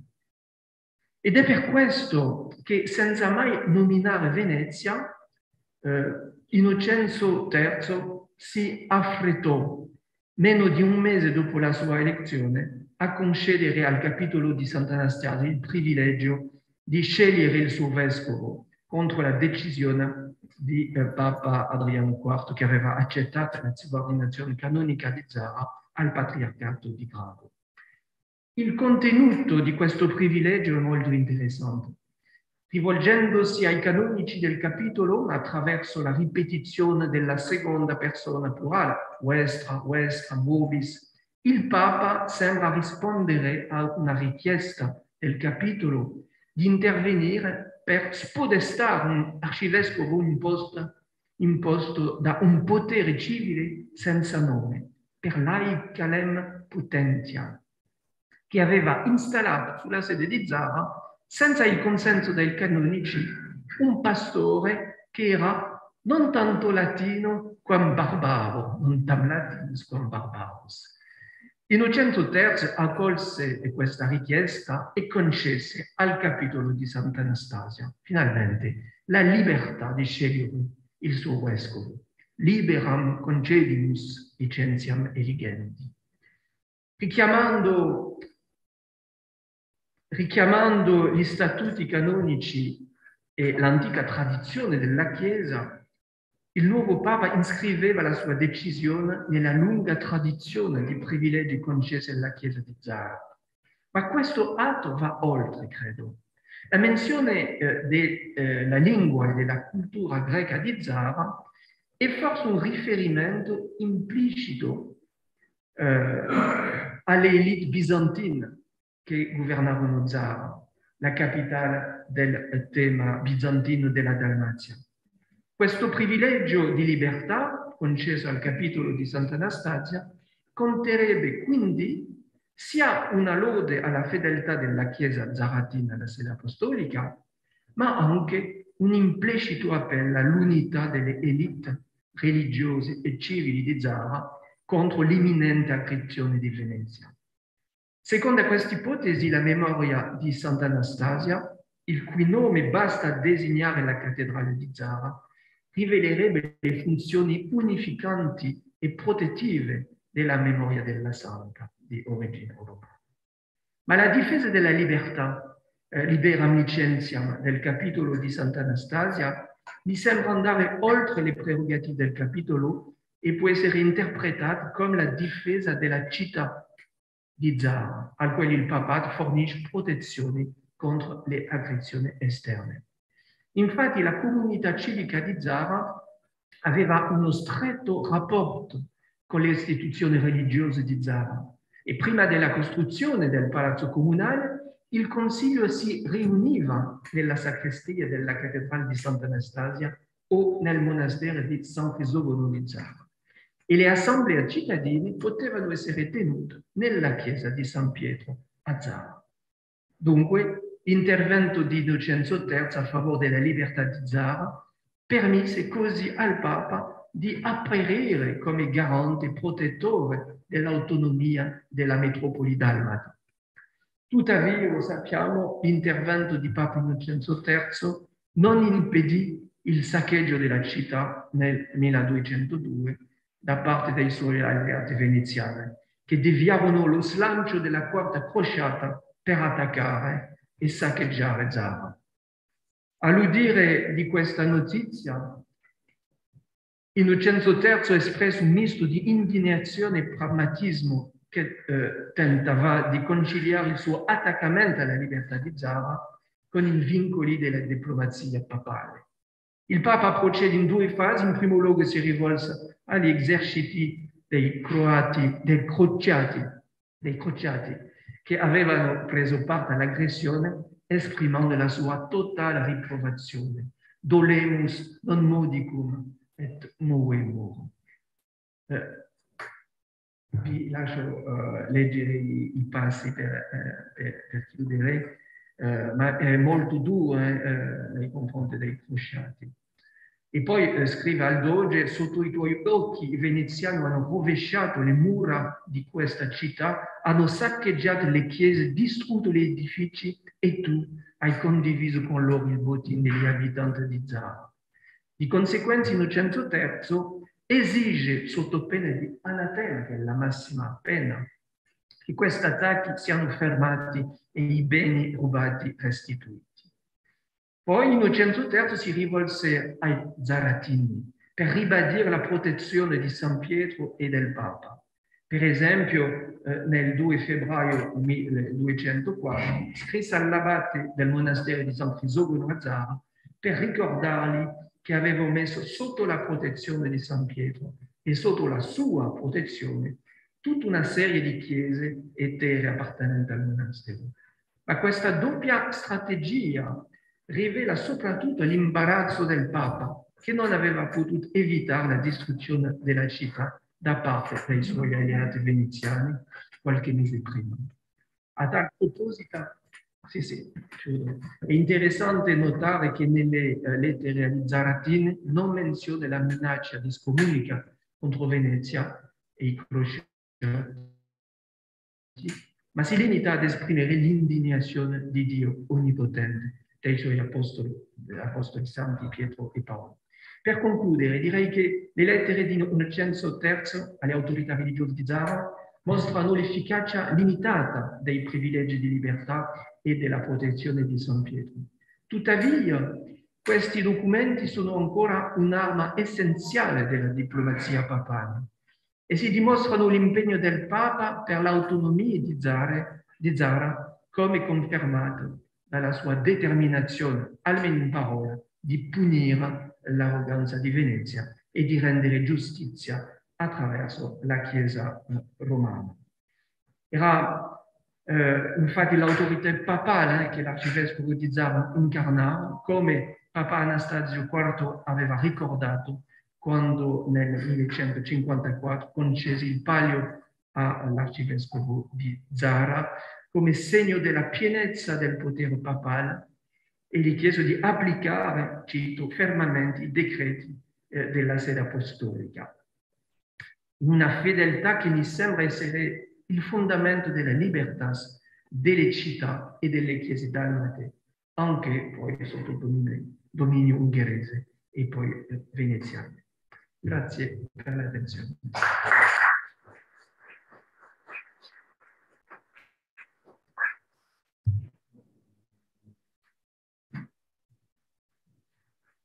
Grazie al professore Giovanni per questa relazione molto interessante. Lui ha finito con Città di Zara e noi continuiamo con il professore di Zara. It's my pleasure to welcome here among us Professor and Provost of the University of Zadar, Professor Josip Faricic, one of most respected experts on cartography in Croatia, and his relation will be very interesting, I hope.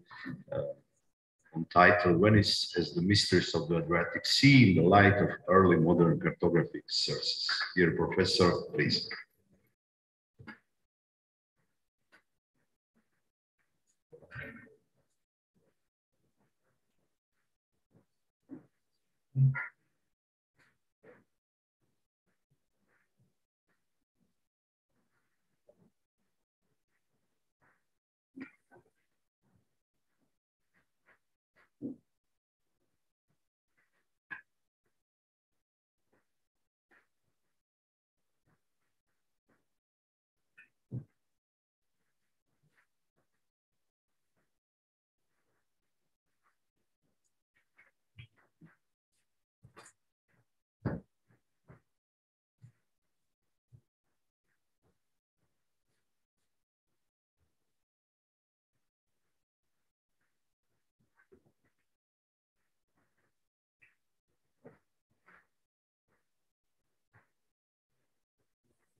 Dear colleagues, it is my great pleasure to be with you during this wonderful occasion, and I'm honored to present the results of my research on modern period charts with renderings or depictions of Adriatic Sea. I will present a result which is concerned to Venice as the mysteries of Adriatic Sea, of course in light of early modern cartographical sources from different archives and museums from Croatia and from Italy, especially from Venice. Biblioteca Nazionale di Marciana, Archivio di Stato e Museo Corregio.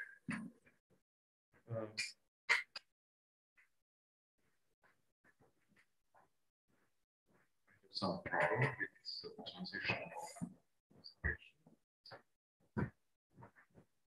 this destroyed button is not functioning.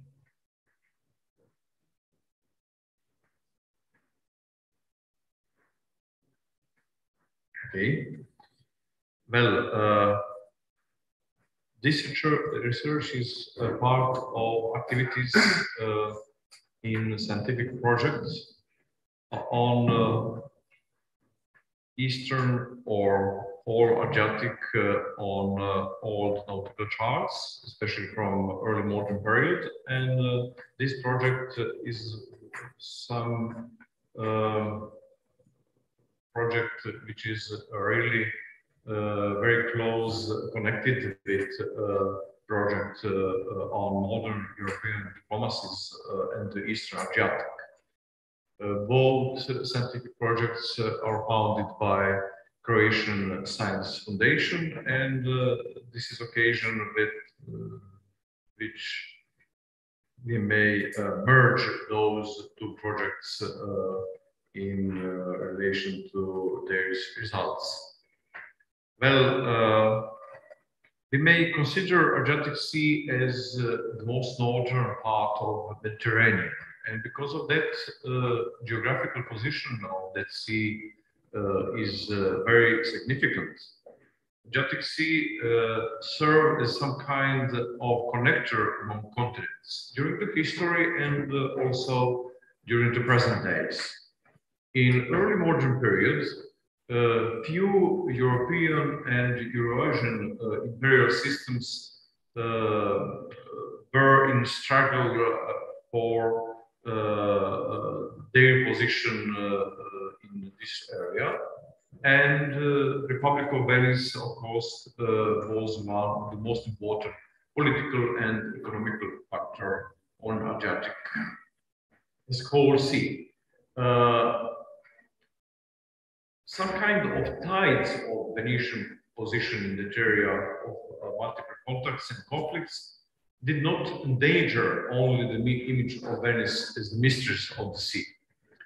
And Venice tried to show or to impose itself as the mistress of the whole Adriatic by proclaiming on monopoly over maritime trade, of course, also position as a naval power with the right to practice control over the northern part of the Mediterranean. Venice expressed its role in this sense of mistress of Adriatic in several ways. By proclamations, by different messages, and of course by practices in various spheres of social and economic life. For example, the well-known expression with strong message was every year wedding with the Adriatic Sea, Sposalizio del Mare, and at the feast of Ascension, 40 days after Easter, the Doge sailed on ceremonial ship Bucintoro, and during this wedding ceremony, he uttered to present people the following words: Desposamus te mare in signum veri perpetique domini. That means we wed thee, sea, as a sign of true and everlasting domination. We may consider different maps and nautical charts also as some kind of media of this message and of this communication the whole the Europe and abroad this message of Venice as mistress of Adriatic. The most significant expression of old maps and nautical charts was the naming the whole Adriatic Sea as Gulf of Venice, Golfo di Venezia. And many cartographers from the middle of 16th century use this name as only name for Adriatic Sea or as some kind of the new name of Adriatic Sea. The name Golfo di Venezia and annulling the Venetian message written with that name was taken over by other European cartographers in France, in the Netherlands, in England, in Spain, in Germany, nowadays, of course, Germany. And they use this name without particularly opinion of Venice as mistress of Adriatic Sea, but use those maps and the nautical charts and some kind of templates, and as some kind of collateral activity, they bring those Venetian message to all Europe. And in a geographical image of Europe, Adriatic Sea became Gulf of Venice. You may see on this map made by Pietro Copo from Piran in present-day Slovenia, when name of Adriatic Sea was Mare Adriaticum. This is the old antique name of this sea, and during the Middle Age and the first part of the early modern period, cartographers used particularly this name for Adriatic, Mare Adriatico, or Latin Mare Adriatico. But from the middle part of 16th century, Venetian cartographers start to naming Adriatic Sea as Golfo di Venezia.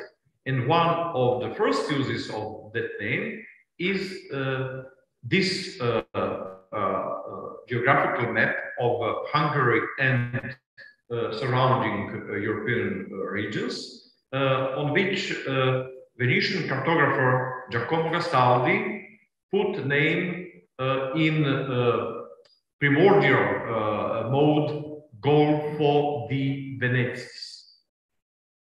But from the second half of 17th century, Venetian cartographers used to use only name Golfo di Venezia. For example, Paolo Forlani made this nautical chart with name Golfo di Venezia, which covered whole Adriatic Sea. Other European cartographers use that name or try to show in other ways position of Venice at Adriatic. It is interesting that on this map, which represents Adriatic and Illyricum in ancient times, and Dutch cartographer Johannes Jansonius or Johan Jansson put old antique names, Adriaticum Mare, Mare Superum, or even Greek names, Ionium et Re Sinus. But Jansonius show to his contemporaries that Venice has the main role with depiction of Doge, with his Il Corno Ducale, and with representing of sign of Saint Mark Evangelist with winged lion with open book, of course, with inscription Pax tibi Marce Evangelista Meus. Some other European cartographers used name Golfo di Venezia as Venetian cartographers did. And also English maritime cartographer, one of the well-known and the most important cartographer who made many atlases and pilots for English sailors above not only Mediterranean but whole known seas in that time, entitled map or a nautical chart of Adriatic as Gulf of Venice. Also, Peter van der Aa put that name, or for example, unknown map maker with title Map Carta Marittima del Golfo di Venezia, and of course, unfortunately, we are not able to see because of this title presence of Venice in figure of Dame, of Mistress of Adriatic, with ceremonial Il Corno Ducale. This map was made by a French hydrographer and cartographer Jacques-Nicolas Bellin, who was the first official cartographer du Roi, the first official French cartographer in history of hydrography and cartography in France. And interesting that he prepared not only this map of Adriatic Sea or Gulf of Venice, or Golfo di Venezia, but also many particular plans and charts in huge scale, which is the most important cartographical source before a time of hydrographical and geodetic survey. And he also put name Golfo di Venezia in French. It is very interesting that official cosmographer and cartographer of Republic of Venice from the end of 17th century and the beginning of 18th century, and in the same time the general of Franciscan conventual order, Vincenzo Maria Coronelli, put on his map of Adriatic Sea name Golfo di Venezia Olim Mare Adriatico. That means former Mare Adriatico, and above that fact, he drew very nice laureate within which medallions with depictions of Adriatic towns under Venetian rule or under rule of other emperors or states on Adriatic. And he drew Venice above this laurel ornament with the inscription Venezia capital e dominante del Golfo. Sapienti sat. This is his map of Adriatic Sea, Golfo di Venezia, Olim Adriatico Mare, and this is laurel ornament with Venice on the top with this inscription, capital e dominante. Well, during the second half of 18th century, Republic of Venice fell in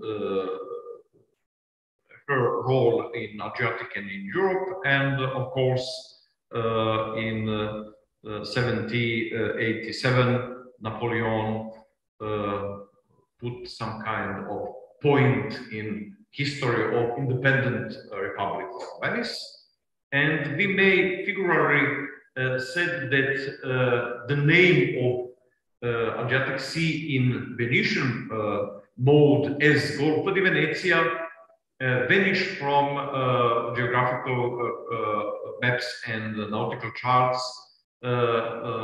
alongside with drawing of ink on peace treaty of Campo Formio. And because of that, cartographers, not only Austrian, English, French, or other cartographers, also Italian cartographers during the 19th century started to use name Golfo di Venezia only to surrounding aquatory of Venice, and for all Adriatic Sea they use name Mare Adriatico or Adriatic Sea. We may see map made by cartographer Josef Mark von Lichtenstern, and this map was published in Wien in 85, and the name of Adriatic only a few years after falling of Republic of Venice became and stay Adriatisches Meer or Adriatic Sea. Thank you for your attention, and please, in time of questions, be free to questions and, of course, remarks or comments. Thank you. So thank you, Professor Faricic. Now, following the schedule, it's time for morning coffee break, but since morning has already passed, we will just call it coffee break. So, thank you.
zapravo idem ja potražiti vode, ako ne nađem, onda dođem još poput kavu.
Just a few remarks. Okay, if you can find the list of participants and the list for the lunch today, can you sign for the lunch, for the dinner? So that we have the complete list of persons who are going to be present for the lunch, which starts at 13:30, 1:30, and the rest of it is free in college. So you've got everything. College, historical Zagreb, history restaurant, hotel academy, history of the history, completely historians in former institutions. So please don't forget to sign the papers, especially for the lunch, because we have to give the exact number of persons who are going to be present for lunch. So they have to prepare eggs and other things to be freshly done. We have not much time to eating because we have to go back to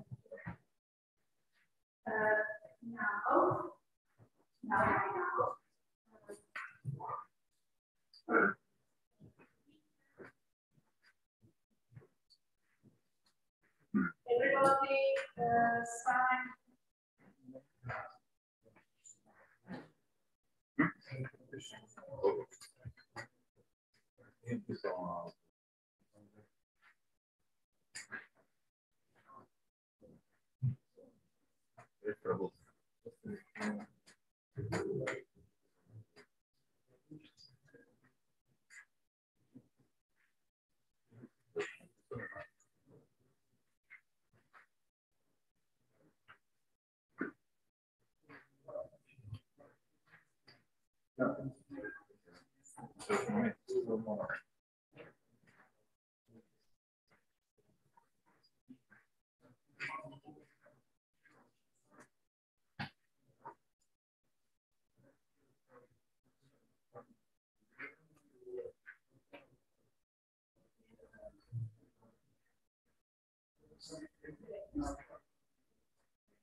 We are starting our second session on the 15th century Ottomans and Austrians.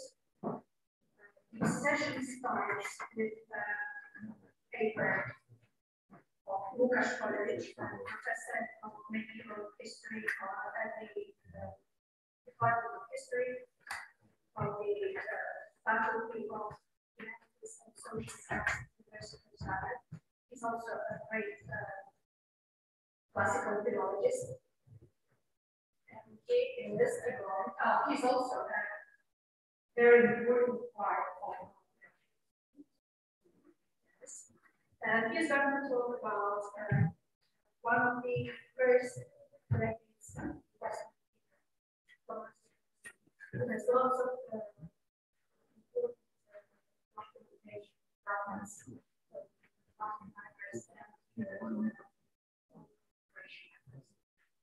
you can start with your presentation. Thank you. So this is We'll try something new today. Usually I prepare my paper in writing, but I thought this to make it more like this formal. So I will be talking about the period of one of the most intense periods when the papacy was involved in the Crusades. This is the period between 1440, circa 1440, right after the Council of Florence, and circa 1480, when the popes kind of withdrew from the Crusade projects and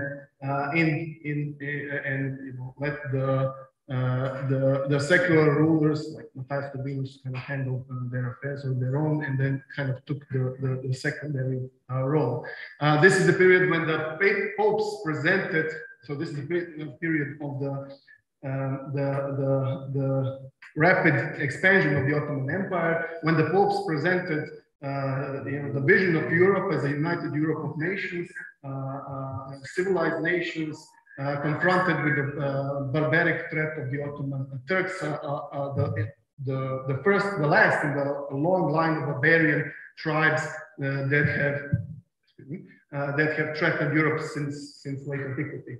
The problem in this first decades of this period was that all these frontline states that faced the Ottoman, that bore the brunt of the Ottoman expanse, were actually Orthodox states. So in order to get help from the papacy, they had to accept the Roman beliefs, the beliefs of the Roman Church, and the authority of the Pope. So this was basically the church, the Latentur Caeli, the bull that proclaimed the union between the Roman Church and the Greek Church, but it was followed immediately, which was very important for the Pope Eugenius, who was the reigning Pope at the time, with other submission of other Oriental churches, meaning the Ethiopians and Copts, the Maronites, Syrian Christians, Armenians, and so on. As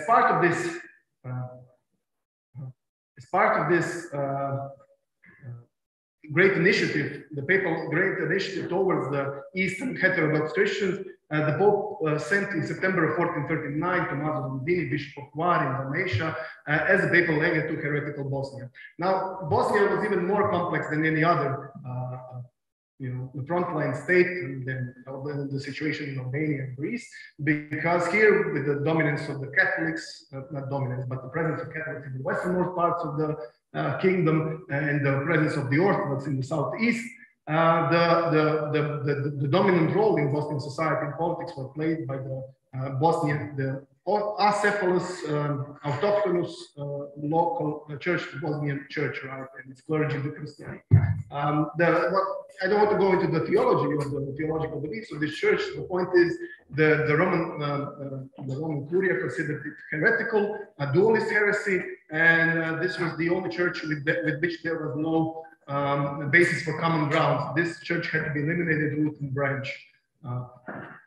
So this period between 1439 and 1464 became one of the most active periods of the papacy's involvement on the Eastern Adriatic, these 25 years. And a lot of this period was actually, it was handled, the papal politics were enforced through papal legates, and the major part of this period was the papal legate was Tommaso Tomasini, who came to the kingdom in 1439 and kind of handled affairs until 1460. The Tomasini's legation has been discussed mostly in the context of Bosnian national history, also in Croatian national history, in the works of those authors who consider Bosnia a Croatian part of Croatian national history, and mostly the scholars have tried to give a chronological overview of simply narrating the events in which he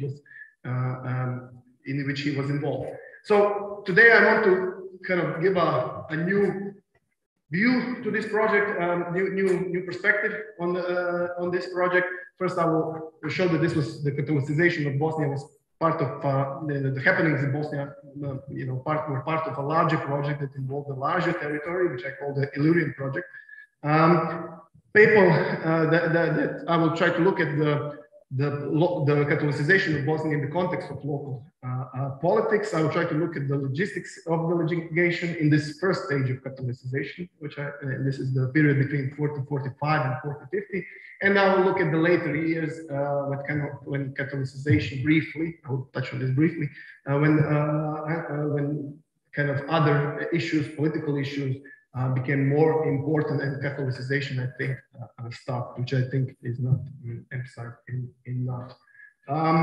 So, papal Tomasini is often mentioned as a papal legate to Bosnia, right? But when you look at his letters of appointments, his legate in province were both Bosnia and Croatia. This is always repeated whenever a new pope came. So in 1439, when Eugenius IV appointed him, Nicholas V, when he reappointed him in 1447, when he had to reappoint him for one event which I won't have time to go into today, in 1452, again for Bosnia and Croatia, and then Calixtus III, who was the last to reappoint him, that we know him, Pope Pius also probably, to again Bosnia and Croatia. And this happens with his successors, Natale Zorzi, and Lorenzo Zane, and probably also Boduša, the last legate. So what this means is that this was actually the territory of the legatine province with which it was involved. And the problem, the thing is that if you divest this large territory from the issue, you sideline the very important role that the Croatian Dalmatia, more precisely what the resources available in Croatia, which under the nominal authority of the Hungarian king, but who at the time had very, very little to say in what was happening there, and Venetian Dalmatia, and the Dalmatian under Venetian authority. If you concentrate on Bosnia, you neglect the important role that Croatian Dalmatia played, because they provided the logistical support. They provided the clergy for the Catholicization project. This is where the preaching went down to. This is where the preaching of crusade took place of those preachers who were directly under the authority of the legate. And finally, for the collection of the crusading tithe and the basically gathering of the weapons, which we know were gathered also, for instance, in Croatia. So the legation of Tomasini has to be considered in this wider context. And in inland history, I was also part of it because of the Glegolite clergy and so on. But this is the reason, and the papacy was very much aware of this. They call this the Illyrian land.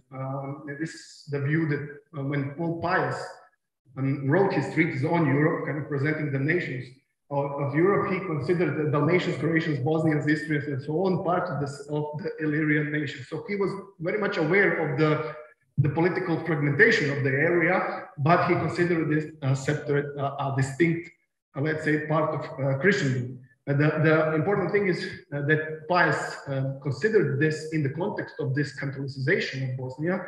You can see it by the way he treated the Serbs, because the negotiations, as Pius at another place tells it, the papacy via Giovanni da Capistrano offered the opportunity to the Serbian church and the Serbian elites, the Despot George Brankovic, to accept the church union, but the Serbian despot completely rejected the idea because he didn't want to betray the traditions of his ancestors. So this was.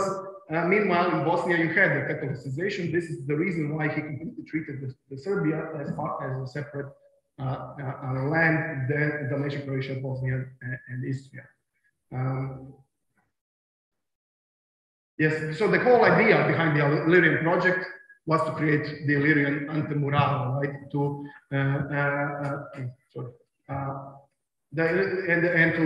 make a politically cohesive, religiously cohesive, like ecclesiastically cohesive unit that to stand firm against the Ottoman advance. And this was the mission of Tommaso Tomasini, Natale Zorzi, Bishop of Nin, his successor Lorenzo Zane, Archbishop of Split, and Nicholas Machin, Bishop of Modruš, as the last papal legate. Aside from the legates, there were also several known nuncios, especially after the 1450s onward. what happened here. For some reason, this map is twisted, but the point is that and I want to emphasize one fact is that this completely upset the balance, right? In the 11th century, we heard from an earlier paper that the papacy sent their legates and they wanted to affirm the papal authority. But to send a legate Tommasini to Bosnia could have happened only, this happened only because during the 1440s and 1450s, the Hungarian kingdom was in disarray, right? You had the double election of kings, you had the fractional struggles between the Stili and the Hunyadi, and this is what and this is kind of where the Hungarian kings were not able to mount serious resistance.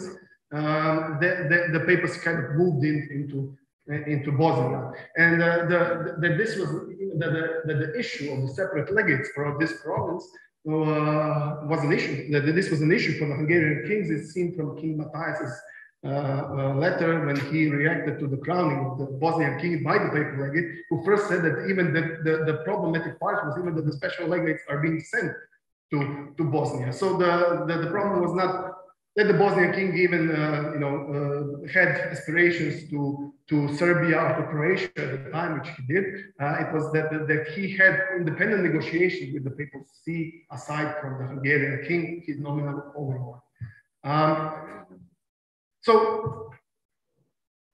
how do we? So the Catholicization in Bosnia kind of proceeded in stages, and these are some of the main events, like the 1439 when Pope St. Tommasini, the 1443 when the first Bosnian king kind of accepted, responded to Tommasini's overtures and sent his envoy with Tommasini to reject the Manichaean errors, right?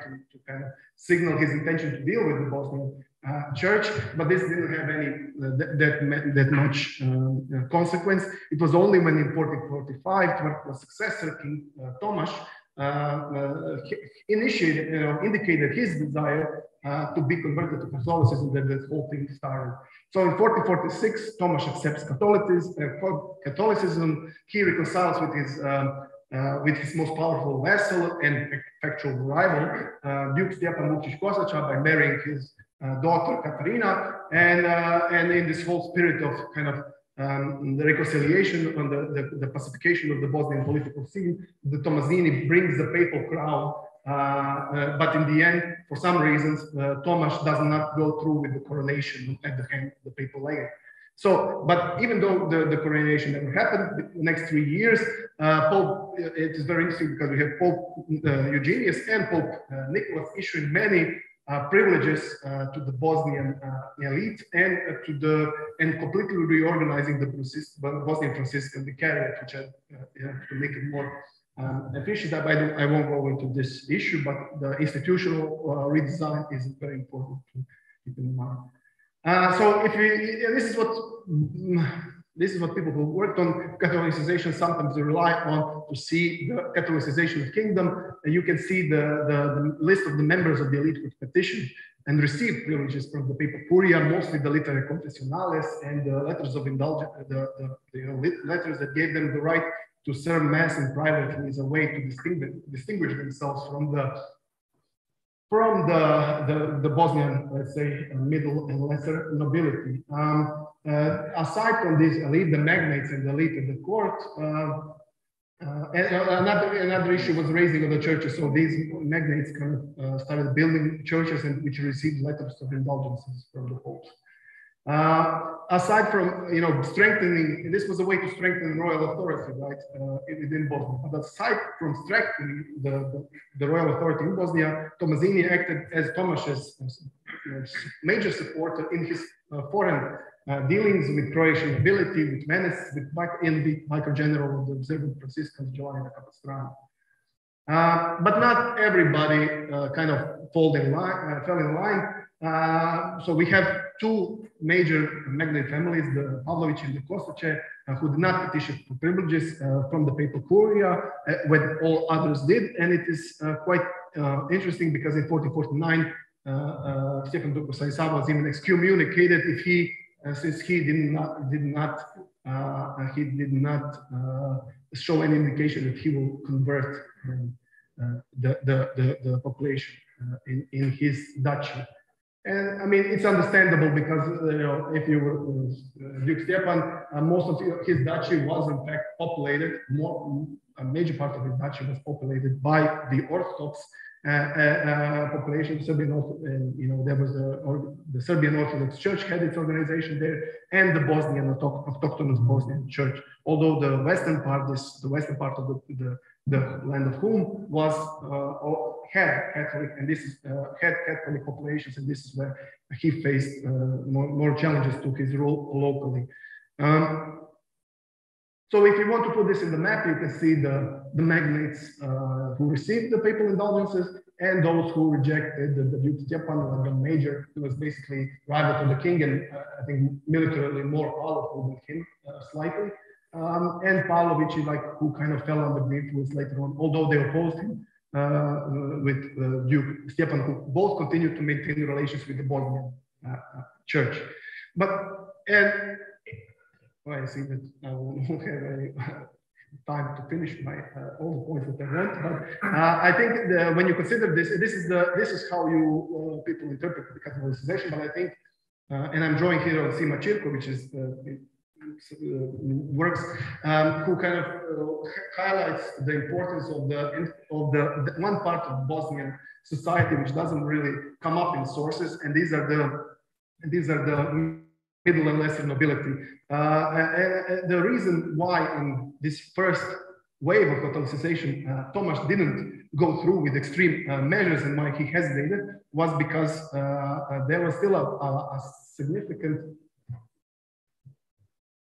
proportion of his part, the Bosnian heartland, where the Bosnian state, from where it expanded, where the Bosnian church was shaped in the beginning, still held on to traditional beliefs, and this is why he will proceed to Catholicize with forced conversions of this part only in the last few years, when everything basically when he had no other choice.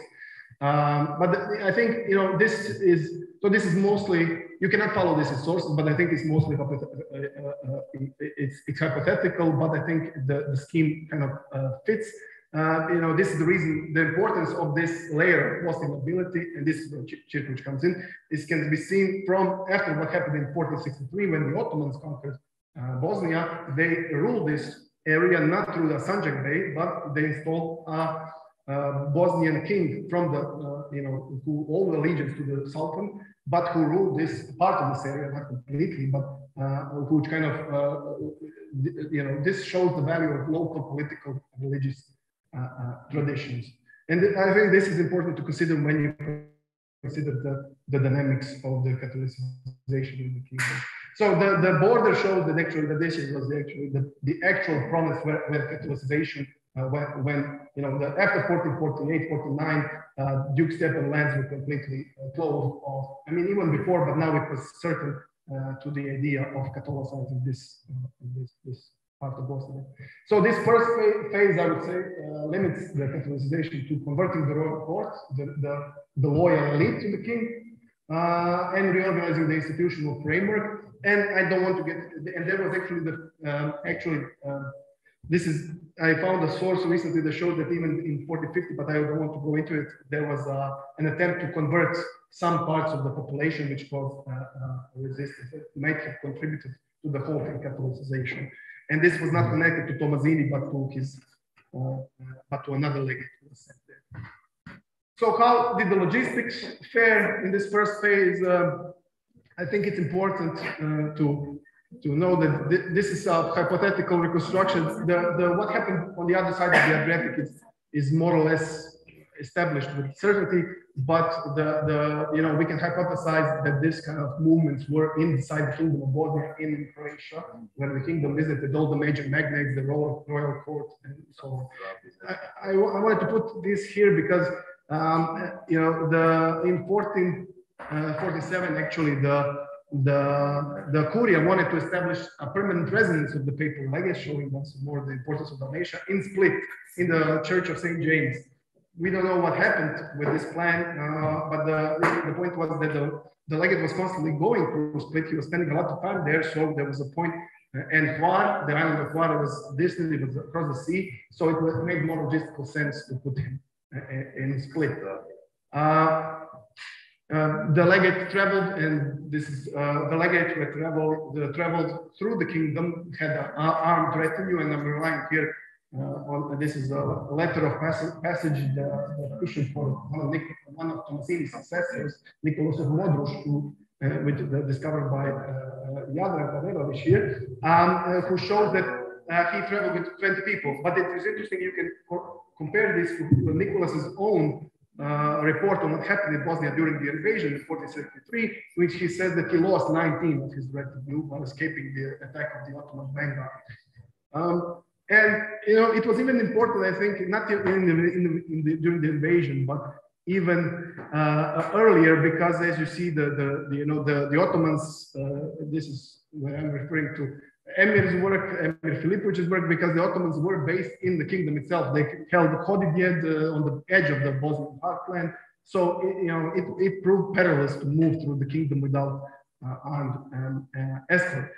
But Tomasini also had assistants, and one was Pavel Paladinic of Hvar, who probably accompanied him during his legation, and whose silver cross on one occasion Tomasini gave to Queen Katarina, and the other, even more important, was Stjepan Antunov of Korčula, who was actually his main aide-de-camp of Tomasini in Bosnia, who said that he, on Tomasini's instigation, he worked for Curia and Bosnia, and we can, in many of his travels, and we can imagine that some of these negotiations that happened, must have happened in the Kingdom of Bosnia, were handled by his assistant, Stjepan Antunov of Korčula. Both of these Croato-Dalmatian clerics kind of arose, gained notice of the royal court, and Pavel Paladinic's cross ended up in Queen Katarina's possession. While it is interesting, there is the Stjepan Antunov was made papal acolyte on the recommendation of King Tomasz, who intervened with Pope.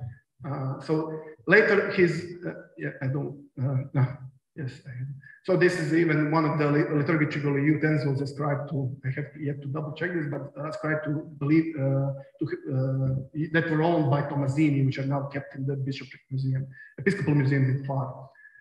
So, the role of Stjepan Antunov and Pavel Paladini shows this logistical importance of the Croato-Dalmatian clerics, and it is interesting in the later phases of Catholicization, they would become even more important during the pontificate of Pope Pius II, who will kind of who will give even more important offices to Luka Tolentic, Nicholas of Modrush, and so on. As in this last, this is my last section. I will be brief.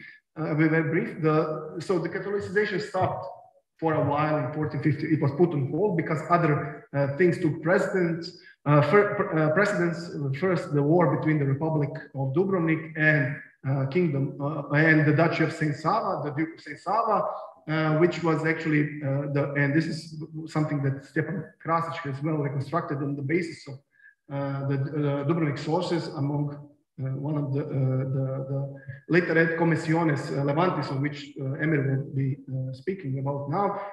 So these are the movements of Tomasini from this period, kind of negotiating, brokering peace between the various war parties, between the Duke and Dubrovnik, but also the king also went into war briefly with his up to now loyal magnates, Klesici and Vojsalici, and so on. So these are his movements. In 1455, there was the Ottoman invasion of Serbia, and Tomasini kind of also was involved in that. Pope Calixtus III renewed his legation, and he traveled to Hungary, to Bosnia, to Croatia, and to Venice. And actually, his mission to Venice and Croatia was his last active mission. Because what you can see later on is that 1457, when Tomasz, with the deaths of János Hunyadi, with the deaths of Ladislav of Habsburg, it is Tomasz who kind of picks up the baton and tries to assert himself as the leader of the Crusade army against the Ottomans. But it is not Tomasini who handles things on the ground. It is Fra Mariano di Siena, who is actually the papal nuncio. But it is interesting that the Tomasini was, his advice was still sought after, and he kind of remained legatus emeritus as in on Hvar. He was actually invited by Pope Calixtus III. He said that he should review the account books of Mariano de Siena to see if everything is in order with from the collection of tithes and other things for the crusade. In 1460, he was also asked by Pope Pius to adjudicate in the dispute between King Tomasz and Duke Stjepan, but it is obvious, this was in January 1460 during the Congress of Mantua, but it is obvious that he was not, he was not, that he kind of declined, because in May 1460, Natale Zorzi, Bishop of Nin, was appointed the papal legate, and he kind of proceeded to supervise the forced conversions. So this is the final phases, and I'll just be very brief. The second phase, then this is what I treated in another article, which I have, which focused on the legations of Zorzi and Papal Nuncio Toletic. In the second phase, the forced conversions of the population included the forced conversions of the population of the Bosnian heartland, and then the third phase in the last year, when the populations were reconverted. And then there were, institutional developments, the organization of bishoprics, and the process of policing the orthodoxy of the converts started. None of this was, Tommaso Tomasini didn't participate in any of that, because he, in August or September 1461, died. So, and this is at the end. I'm very sorry to prolong, but this is some of the. I wanted to just stress that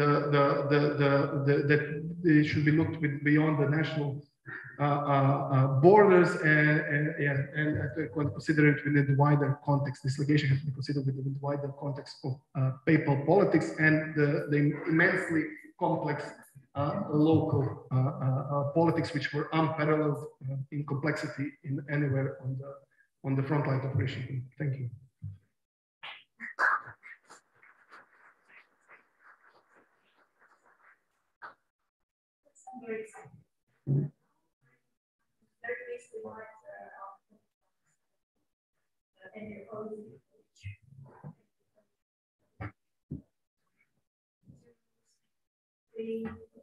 This topic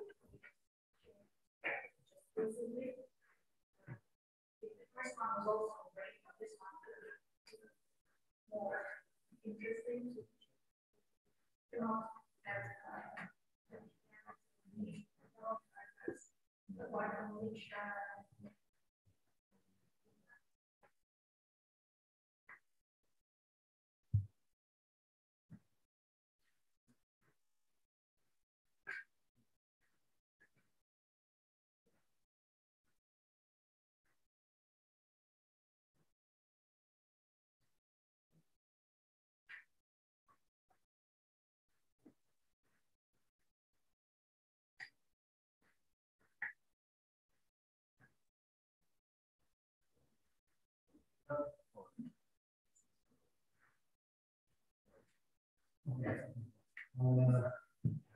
First of all, I'd like to begin my presentation by thanking Cardinal for the invitation and for providing me with a wonderful opportunity to be here with you today in this magnificent venue. I'd also like to thank Luca for helping me set up the presentation.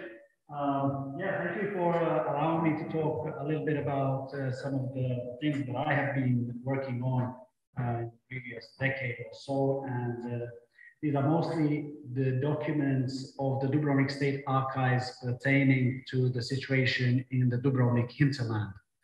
So today I'm going to talk to you about one absolutely fascinating collection or archival series, the Lettere e Commissioni di Levante, or rather the letters and the commissions or instructions that were sent by the Ragusan government throughout the mid-14th century up until the end of the Ragusan Republic in 1808, containing the correspondence of the Ragusan government with foreign governments, foreign rulers, nobles, and so on, but also, rather importantly, the commissions and the instructions for Ragusan nobles and Ragusan ambassadors and envoys traveling to these, in this case, not so far away places in the hinterland. And because the Ragusan hinterland was populated by these very volatile Balkan lords who were very willing to pressure Ragusa and Ragusans into doing all kinds of things that they didn't want, the Ragusans had to develop a set of diplomatic skills and negotiation tactics and mechanisms and strategies, which I will be exploring, or rather I will be presenting here to you today. First of all, just a brief few words about the Lettere Commissioni di Levante. These are the archival registers of, I believe, still a well-known but rather unused and underappreciated archival collection that includes all of these wonderful narrative sources, these extensive reports and messages and instructions that can still offer beautiful nuggets of information, as I hope that we will be able to see today. And yeah, these are just some of the images that I took in the archives of these registers that really do lend themselves to being photographed. For instance, some of them have been restored rather recently, and they're we can use them. Some of the photos that I made, I am rather proud of, and particularly one photograph that was made famous maybe 10 years ago or so, featuring, you know, paw prints of a cat on a register of the Lettere Commissioni di Levante collection. But I'm not going to talk to you about that. I'm going to talk to you about the ways that, just a few things to say that the Lettere di Levante actually spanned from 1359 to 1808. For the 15th century, there are 16 registers, 16 books, and each of them contains around 100 documents or so, meaning that it's a really extensive kind of source. These sources, these documents have never been published extensively or integrally. Rather, they were published partially, and they were known as far back as 1887 when Lajos Talocsi and Josip Jelčić published this great Diplomatarium Raguzanum, containing mostly, but not exclusively, documents pertaining to the relations of the Ragusan Republic with the Kingdom of Hungary. There were a couple of attempts in the 1930s by, for instance, Jovan Radonic with his Acta et Diplomata Ragusina that was published, that contains the Lettere di Levante only in its first volume, and also by Jorio Tadic, Lettere Commissionis Ragusine, that only treats the first several decades of the collection in the second half of the 14th century. However, the 15th century has not been published at all, and I'm going to talk to you a little bit about it today, but not about the whole collection, but rather on the example of 3 case studies, or rather the relations that the Ragusans had with nobles and rulers in the immediate hinterland that encompassed the Kingdom of Bosnia at the time. So when we talk about their relations, most of the time we only have the final documents. These 3 case studies will concentrate on the wars that were waged between the Bosnian king and Dubrovnik from 1404 to 1405 by the king, by a war waged by Vojvoda Radoslav Pavlović from 1432 to 1433, and a war that was waged between Dubrovnik and Herzog Duke Stjepan Vukčić Kosača that was lasted from 1451 to 1453. We call these wars, but they were not proper wars, or they were not wars in the proper sense of the word. They were rather military conflicts, but most of the conflict actually took place in a diplomatic sense through correspondence. And we have these agreements. This is a beautiful charter of King Futko II, preserved in the Dubrovnik State Archives from 1405. It's written in Cyrillic script. It has a beautiful pendant seal. Then we also have the charter of Voivod Radoslav Pavlović sealing the peace between Dubrovnik, Ragusa, and himself from 1432. It's a cursive Cyrillic writing. Another beautiful pendant seal hanging on a double corded red silk thread, and a peace that was achieved between Duke Stjepan Vukčić in 1454 with Ragusa. Another beautiful document with another beautiful seal in red wax. However, had we only been limited to these documents, we would have only known the outcome of these conflicts. What we're interested in today is talking a little bit about how the negotiations about these things went, and I'm going to present some of the documents, and I'm really sorry if my presentation will be perceived as a little bit disjointed and a little bit disconnected, but I have so many documents to show you, so many images and a lot of text, because each folio of this collection is basically a resource for studying the art of diplomatic negotiation in the 15th century. So I'm going to begin by showing you first an image of a document. You can see what it looks like, and then I'm going to move on towards the transcription.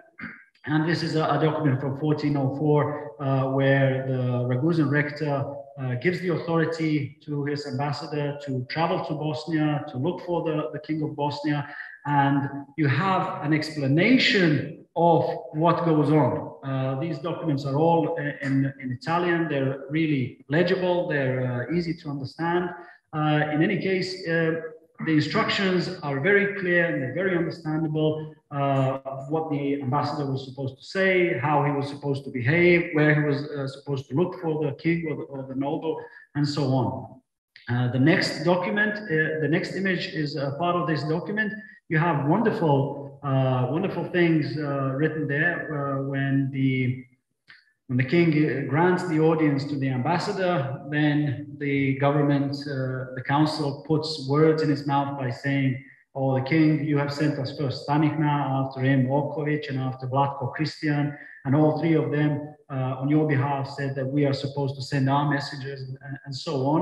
And also there's a really interesting case, an occasion when the ambassador was instructed to show the copies of the charters previous charters that the Ragusan Republic had with the Bosnian rulers and the Bosnian nobles, and they were supposed to be read in public in the presence of everyone, but particularly in the presence of the Patareni, these Bosnian Christians that Luca was referring to in the previous presentation. Some of the registers are in a bad state. Some of them have been restored, which is a good thing, but it makes it a little bit more difficult and to decipher everything that is being written there. But the idea was that Dubrovnik and Ragusa had an extensive network of informants and ambassadors at the various courts in various kinds of situations, and that they maintained a continuous correspondence. And this is reflected also in these instructions where they say, "We have received your letter that was written in Konjic on the 24th of July, and then we received another one on the 23rd of July, and so on. And in this letter, you say this, and so on." There are instructions what you're supposed to respond to the nobles and the king. In this particular case, they were looking to see the copies of the nation charters that were granting a house or two houses to King Ostoja of Bosnia and Duke Hrvoje in Ragusa, in Dubrovnik. The next document also shows this kind of interaction that went on. You're supposed to say this, and if they say that, and so there's a sort of a mock scenario of the various kind of potential responses and the various kinds of messages that the ambassadors could have received, and then they are explained.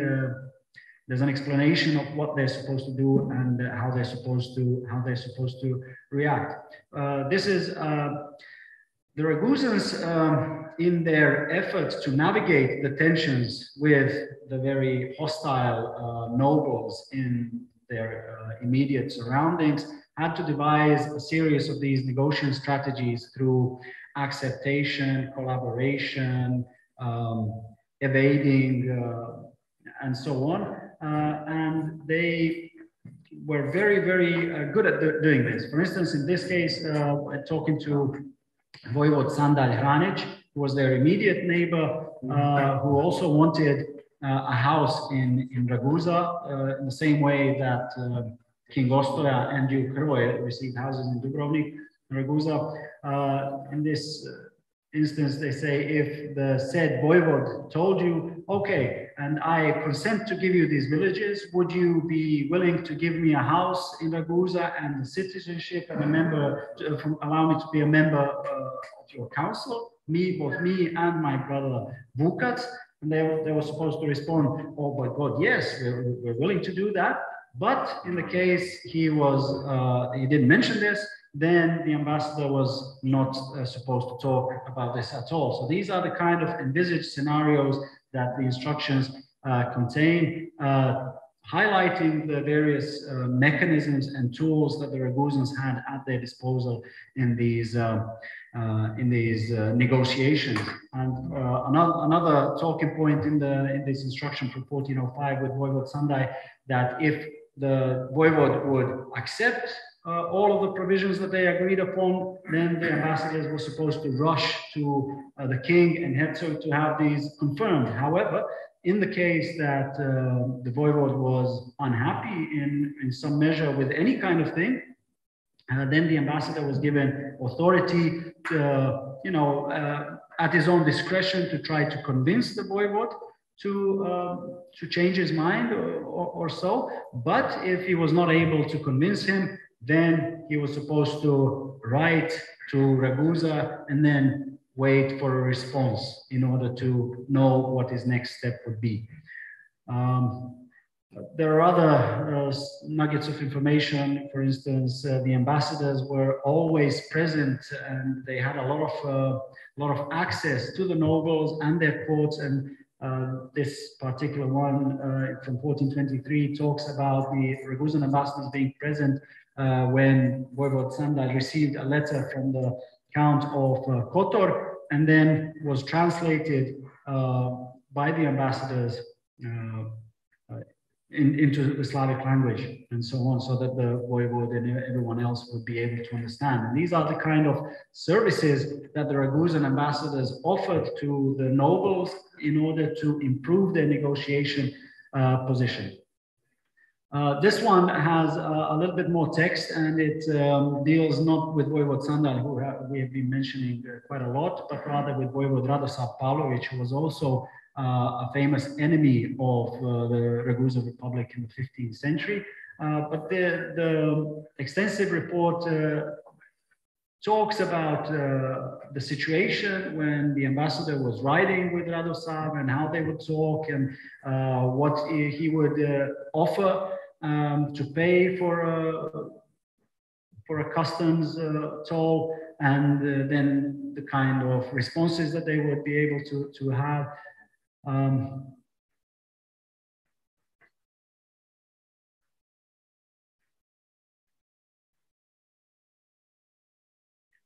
another one from 1423 talking about the kind of authority that the ambassadors were afforded in their negotiation with the Bosnian nobles. Because we don't have much time, I'm going to move on. These documents from the Lettere Commissioni di Levante were also used by the Ragusan chronicles of later times. Junije Restic was rather famous, and when reading these documents, what he says is cosa facile negoziare con Sandal, because it seemed to him that it was easy to negotiate with Sandal, reading from these documents.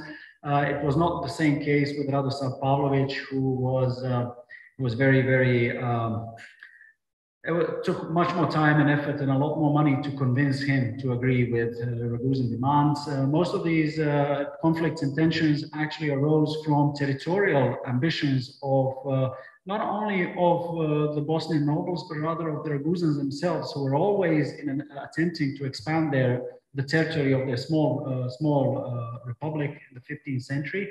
And in this sense, they would then buy or receive land from the Bosnian nobles. Among these various kinds of negotiating strategies and mechanisms, what the Raguzins did have, they relied on their extensive archives and knowledge of history by trying to evoke the memory. For instance, in this particular instruction, the ambassadors were supposed to talk to Voivod Sandaj and recall the various different cases from history that were supposed to sound instructive and to convince Sandaj. The first case is about Elisauta, the mother of Ban Stjepan II of Bosnia. The other one was about Vukašin, the king of Serbia, or rather the king of Serbs, who was killed in a battle the River Marica in 1371. Another one, Vuk Branković, was another famous lord. And not only that, the Raguzins also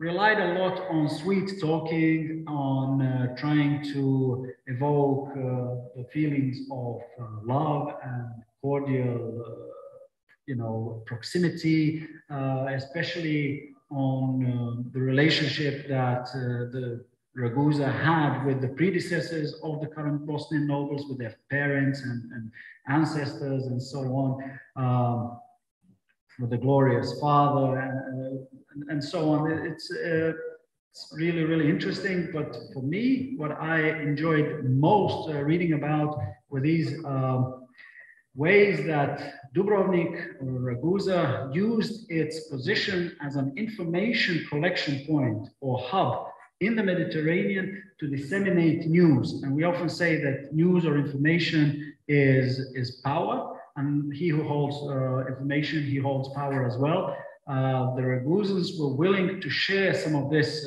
interesting information with the Bosnian nobles.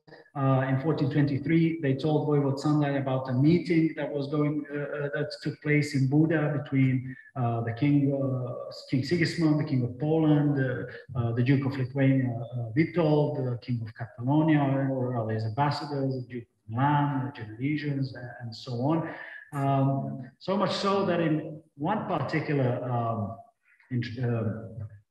message, they also told him about events in faraway France, talking about how the French had prospered a lot on the account of against the English because they were per conduta il governo di una Magnoletta Virginia, la quale è apparuta insomma meravigliosamente, et la quale regia et guida lo suo exercito. So this is an obvious reference to Joan of Arc. So a Bosnian noble he knew and he was aware, and this made him feel perhaps privileged. And this kind of information that he had was a leveraging point in the negotiations between the two sides.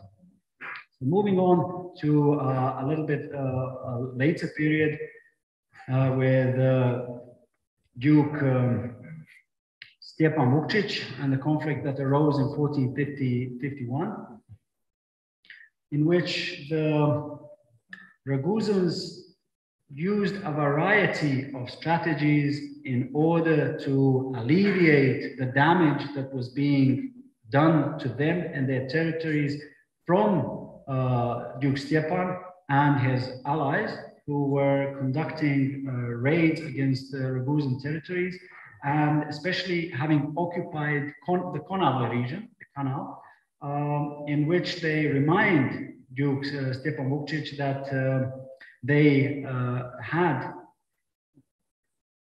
obtained Konavle legitimately, that they had charters to prove it and so on. And then they also go on to say, to instruct the ambassadors to talk to Vladislav, the son of Duke, to Radin, one of his close confidants, in order to try to convince them, or rather use intermediaries to help with the negotiations. Because I don't have much time, I'm going to move a little more quickly. This is another interesting document from 1451 in which Duke Stjepan Vukčić wanted to destroy the walls surrounding Cavtat near Raguza, near Dubrovnik, and he actually looked for an excuse and said, I was told to destroy the walls of Cavtat, and they told him it would be much more honorable if he, because he was a powerful lord, if he said himself, I wanted to destroy the walls of Cavtat because I wanted to do it. And then they go on to say that there's not a single person would be so stupid to think that they could send soldiers from Sokol, and in these ways they would respond to the accusations that he was making, trying to somehow create a balance.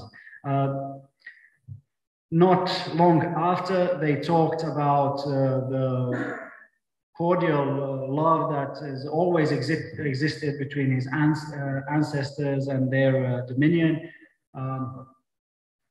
in very, very glowing terms.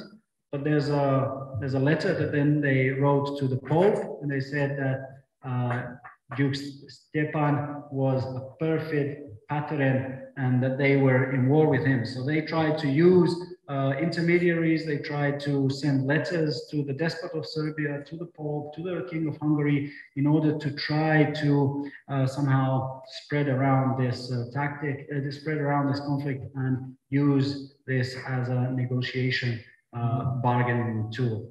And in one instance, they wrote to the governor of the Kingdom of Hungary, János Hunyadi, and he asked them how much were they willing to spend for a force of 20,000 soldiers that he would be that he would take in order to help them in their conflict against Duke Stjepan. And they instructed the ambassador with quite stern words to go into the presence of the said governor and tell that we are under the crown of Hungary and we have suffered a lot of damages, and if one place in the Kingdom of Hungary was to be attacked, then the whole kingdom was supposed to defend it, and that he may be reminded that this city is a member of the Kingdom of Hungary and was always a faithful servant to the kingdom. So these are just a few of the documents that I had shown you. I think that I've passed my allocated time. I would like to thank you for your attention, and perhaps I will look forward to chatting to you about these topics during the break.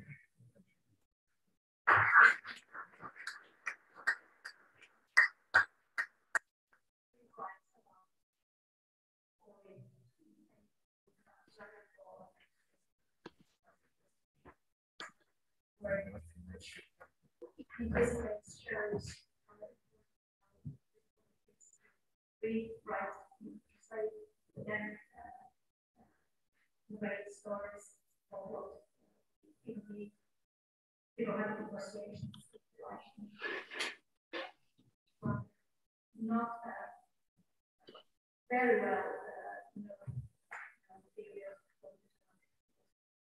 and the great thing is that not only the charters, but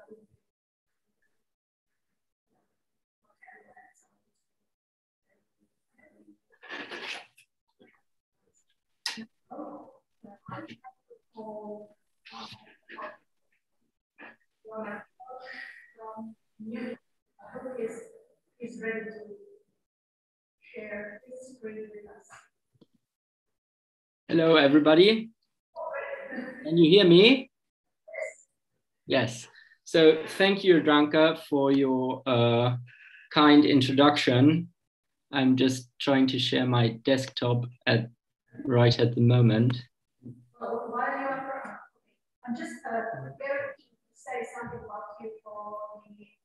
Ah, okay. Because the audio is very bad. I didn't hear you. I'm sorry.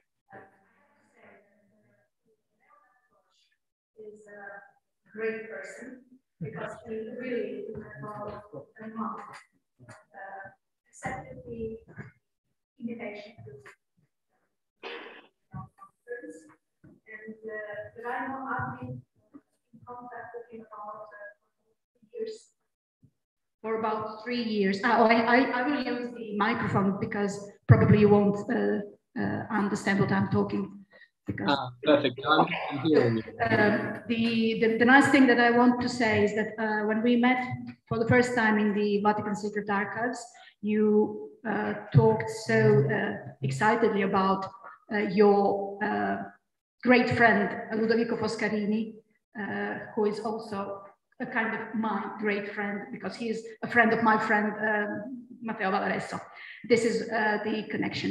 Then obviously München and the university is also University Ludwig Maximilian University is also a great place to find you. So you can start. You have some 20 minutes. Please use them very usefully. Thank you. Thank you, Jadranka, for this kind introduction, and thank you for all the organizers of that wonderful conference for inviting me. My presentation today is about cultural practices across the Adriatic. Ludovico Foscarini, governor of Modon, 1442 to 1444. The jurist Ludovico Foscarini, born in 1409, died in 1480, was one of the most active Venetian officials and diplomats of the 15th century. This is unfortunately his only surviving portrait, a caricature by Francesco Malvezzi, Chancellor of Brescia. Venetian noblemen like Foscarini learned and developed cultural practices, that is, patterns of symbolic action to optimize their political activity, gain prestige in the eyes of their peers in Venice, and ascend to higher government positions. Their political life consisted in recurring situations to which individuals would adapt beforehand. This quest for what we might call situational conformity is particularly well documented in the case of Foscarini, who implemented situationally conformed cultural practices in his letters. Foscarini collected his letters in an epistolary which he bequeathed to his male descendants to enhance their chances for prestige gains. In my presentation today, I will first focus on Foscarini's governorship between 1442 and 44 as Castellano of Modon at the southernmost end of the eastern Adriatic coast.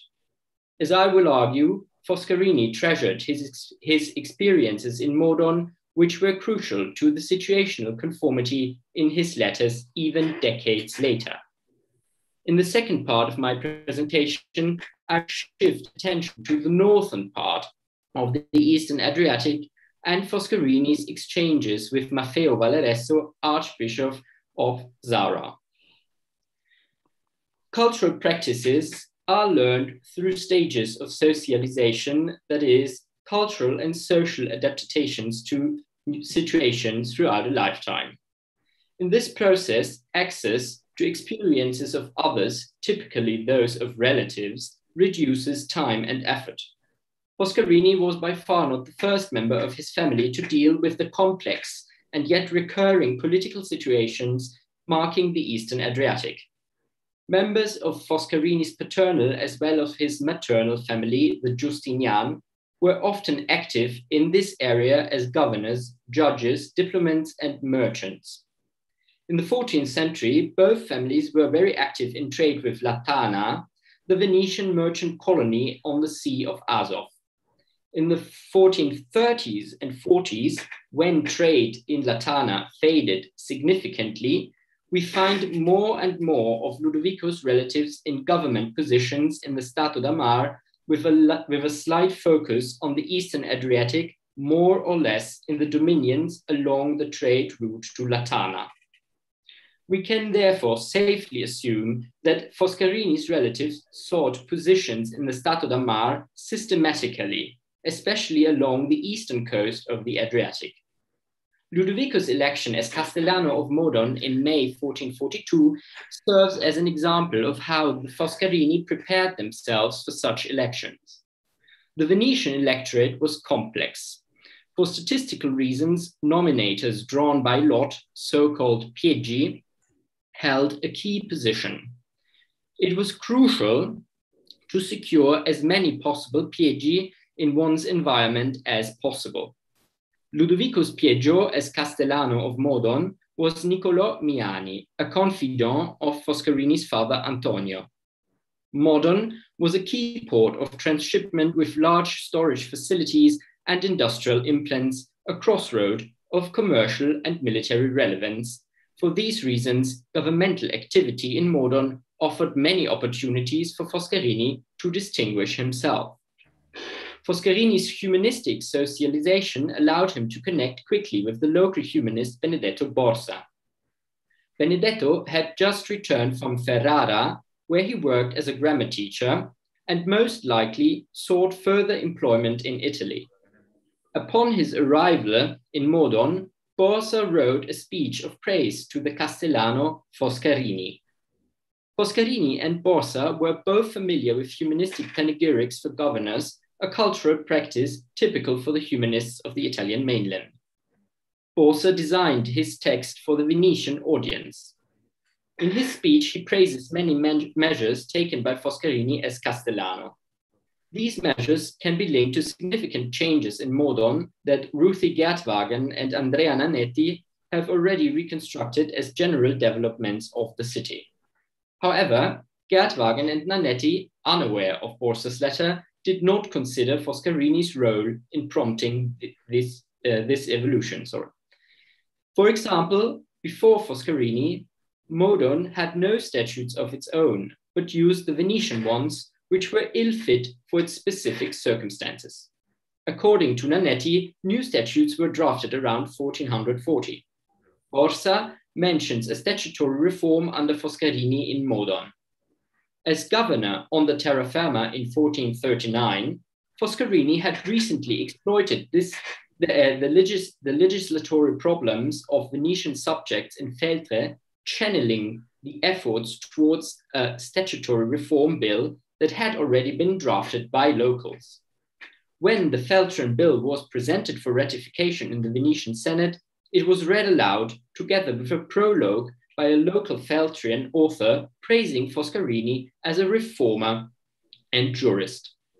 In this sense, we can say that Benedetto Borsa's panegyric helped Foscarini to implement this practice in Modon, since Borsa used words and rhetorical concepts very similar to those employed in the statutory prologue in Feltre. Borsa attributes also several other measures to the Castellano Foscarini as a man of resolute action. Ruthie Gertwagen has already given a painstaking account of Modon's problems with the sanding up of its artificial harbor. And according to Borsa, Foscarini provided for urgent excavations in the harbor. The panegyric also praises Foscarini's diplomatic moves. Borsa dedicates a long passage to Foscarini's peace negotiations with the Byzantine despots Thomas, Theodore, and Constantine. They had conquered several territories on the Peloponnese since 1428 and put pressure on Modon. Borsa villainized these despots in his account and carefully adapted his description of Foscarini's diplomatic achievements to the ideal self-perception of the Venetian nobility. While the Palaiologoi were, I quote, dangerous men because of their crimes and raids, end of quote, Foscarini moved them, I quote, to friendship, grace, love, and goodwill, end of quote, without doing, I quote, anything alien to the splendor and majesty of Venice. Borsa and Foscarini managed to circulate the oration in Venice successfully. The fact that the only surviving exemplar comes from the library of the chronicler Giorgio Dolfin, a cousin and propagandist of the then Doge Francesco Foscari, is extremely relevant in this respect. In conclusion, we can say that Foscarini took the best out of his activity in Modon. He implemented a whole range of cultural practices on the Peloponnese, such as humanistic panegyrics, the appropriation of legislation, and political actionism.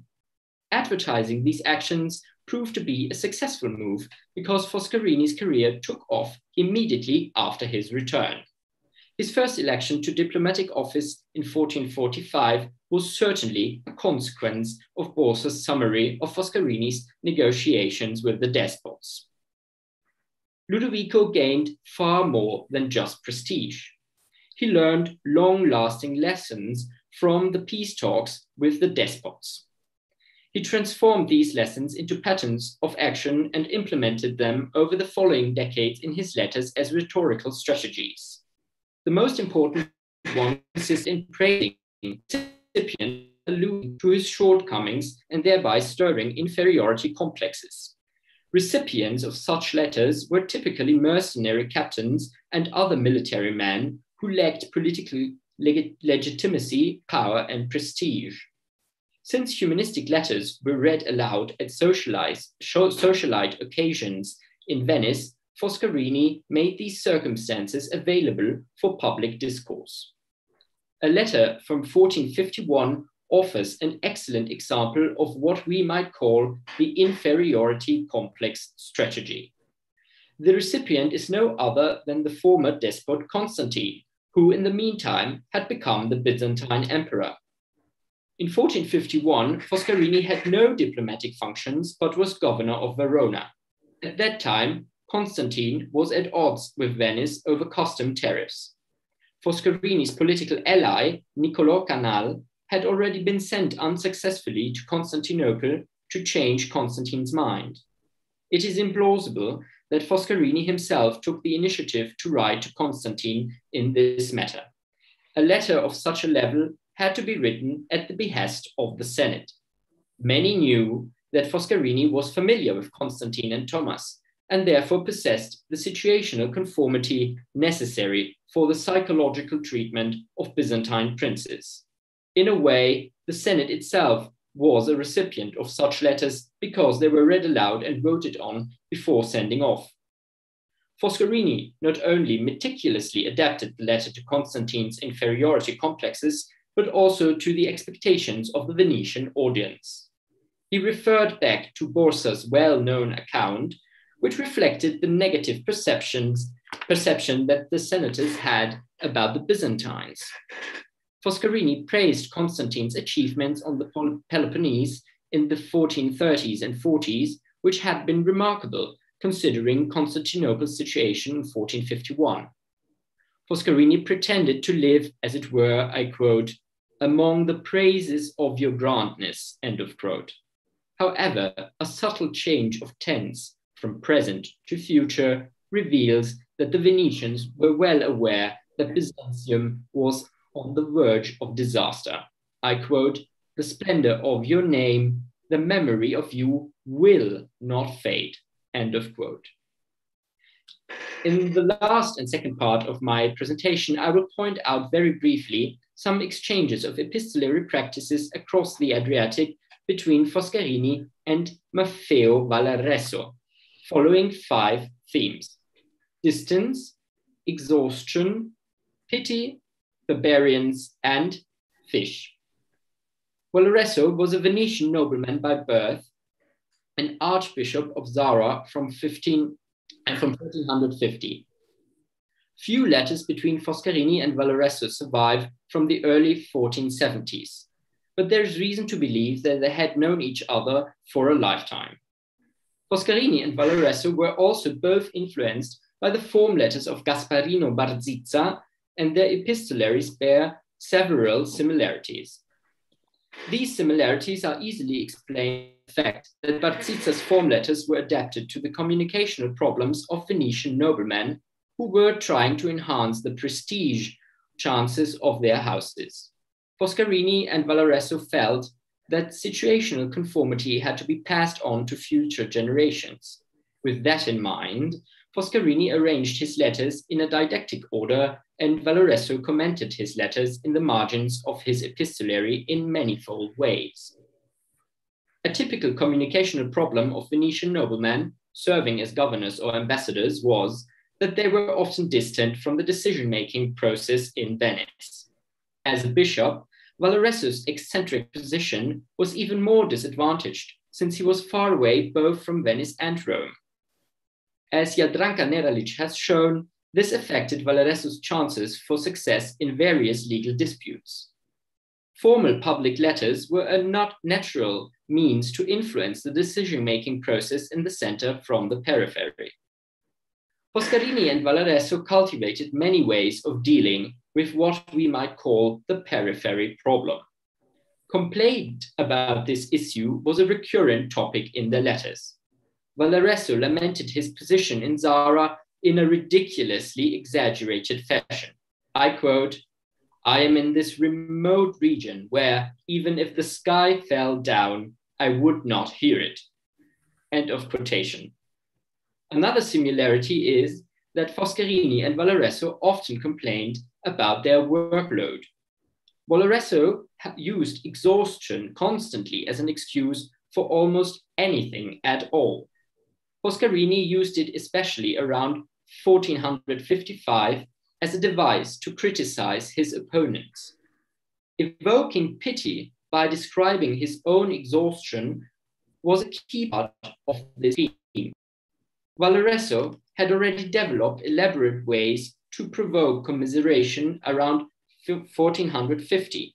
In several letters, he pleaded for pity for his brother Giovanni, whose career was put at risk by the matrimonial claims of a Venetian, probably noble nun.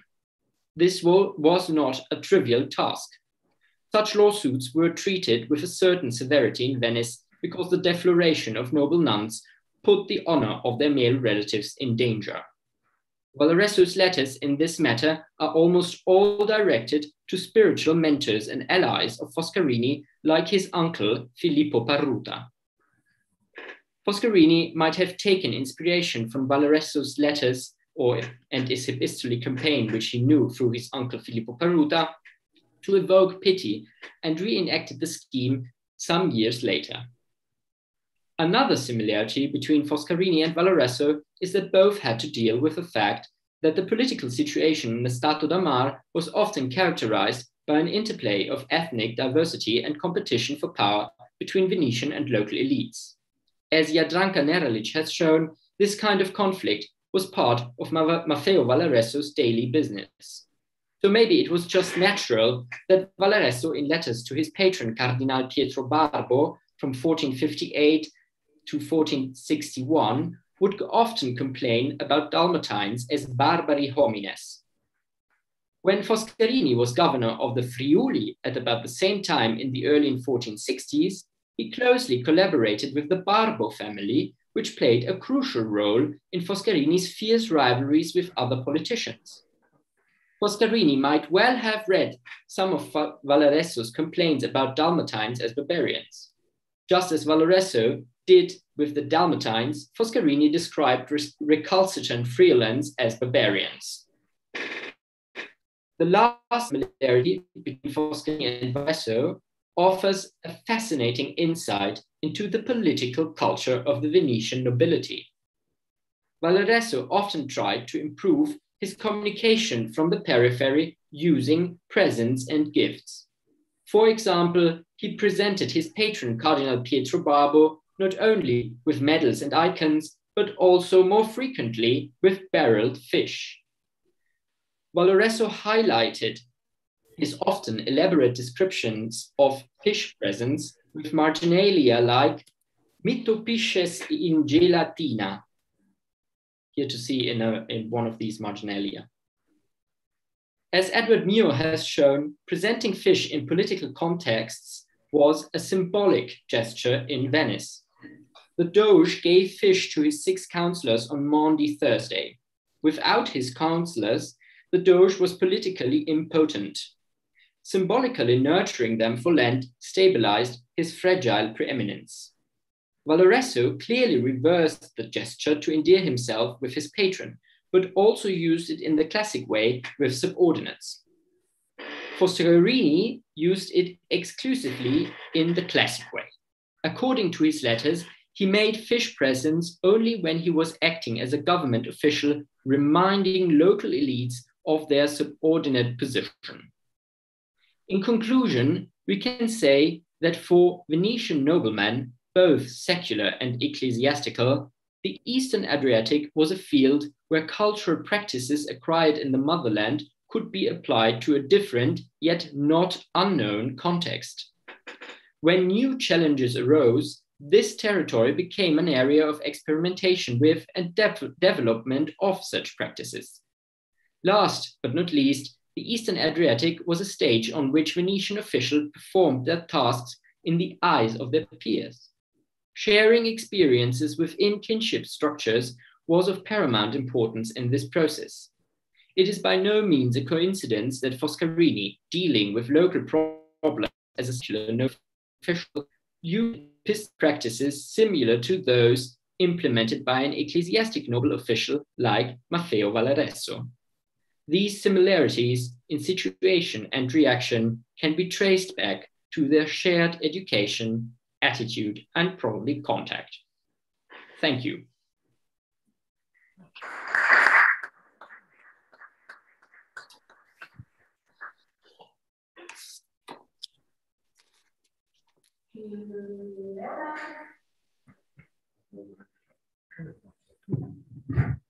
Leonard, can you hear me?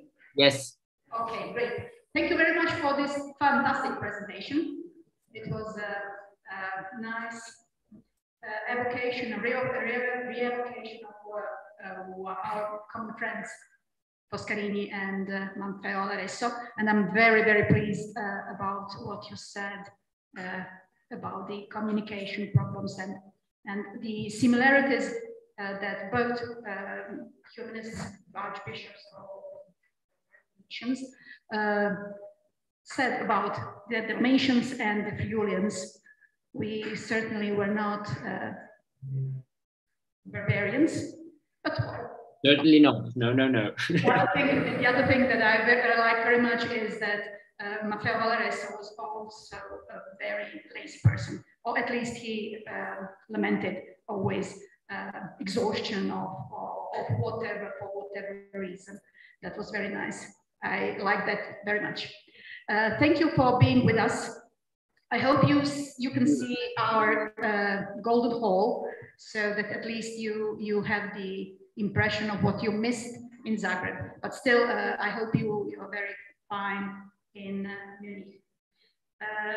I would also like to thank you very much for being with us. And if you would be so kind to send our greetings to Tobias Daniels, who, as I heard, is not very well. But, oh, okay, I didn't know. So we are finishing our second session with you. And okay. Oh, okay. I'm very sorry that you had to wait for us for almost. Oh, no. It was lovely. It was so interesting. Thank you. A great pleasure to see you. And I hope to see you in our next project. Already one. Okay, see you as soon as possible. And thank you very much. Now we are going, thank you. Now we are going to have a lunch. You too. And we are going to start at 4 because the first speaker in the next session, unfortunately, is also ill. So we are starting with me at 4. Now to the lunch immediately, because at 2 we have to be at the history. You have to see the parallels, Leonardo. My colleagues are all lodged in the Academia Hotel.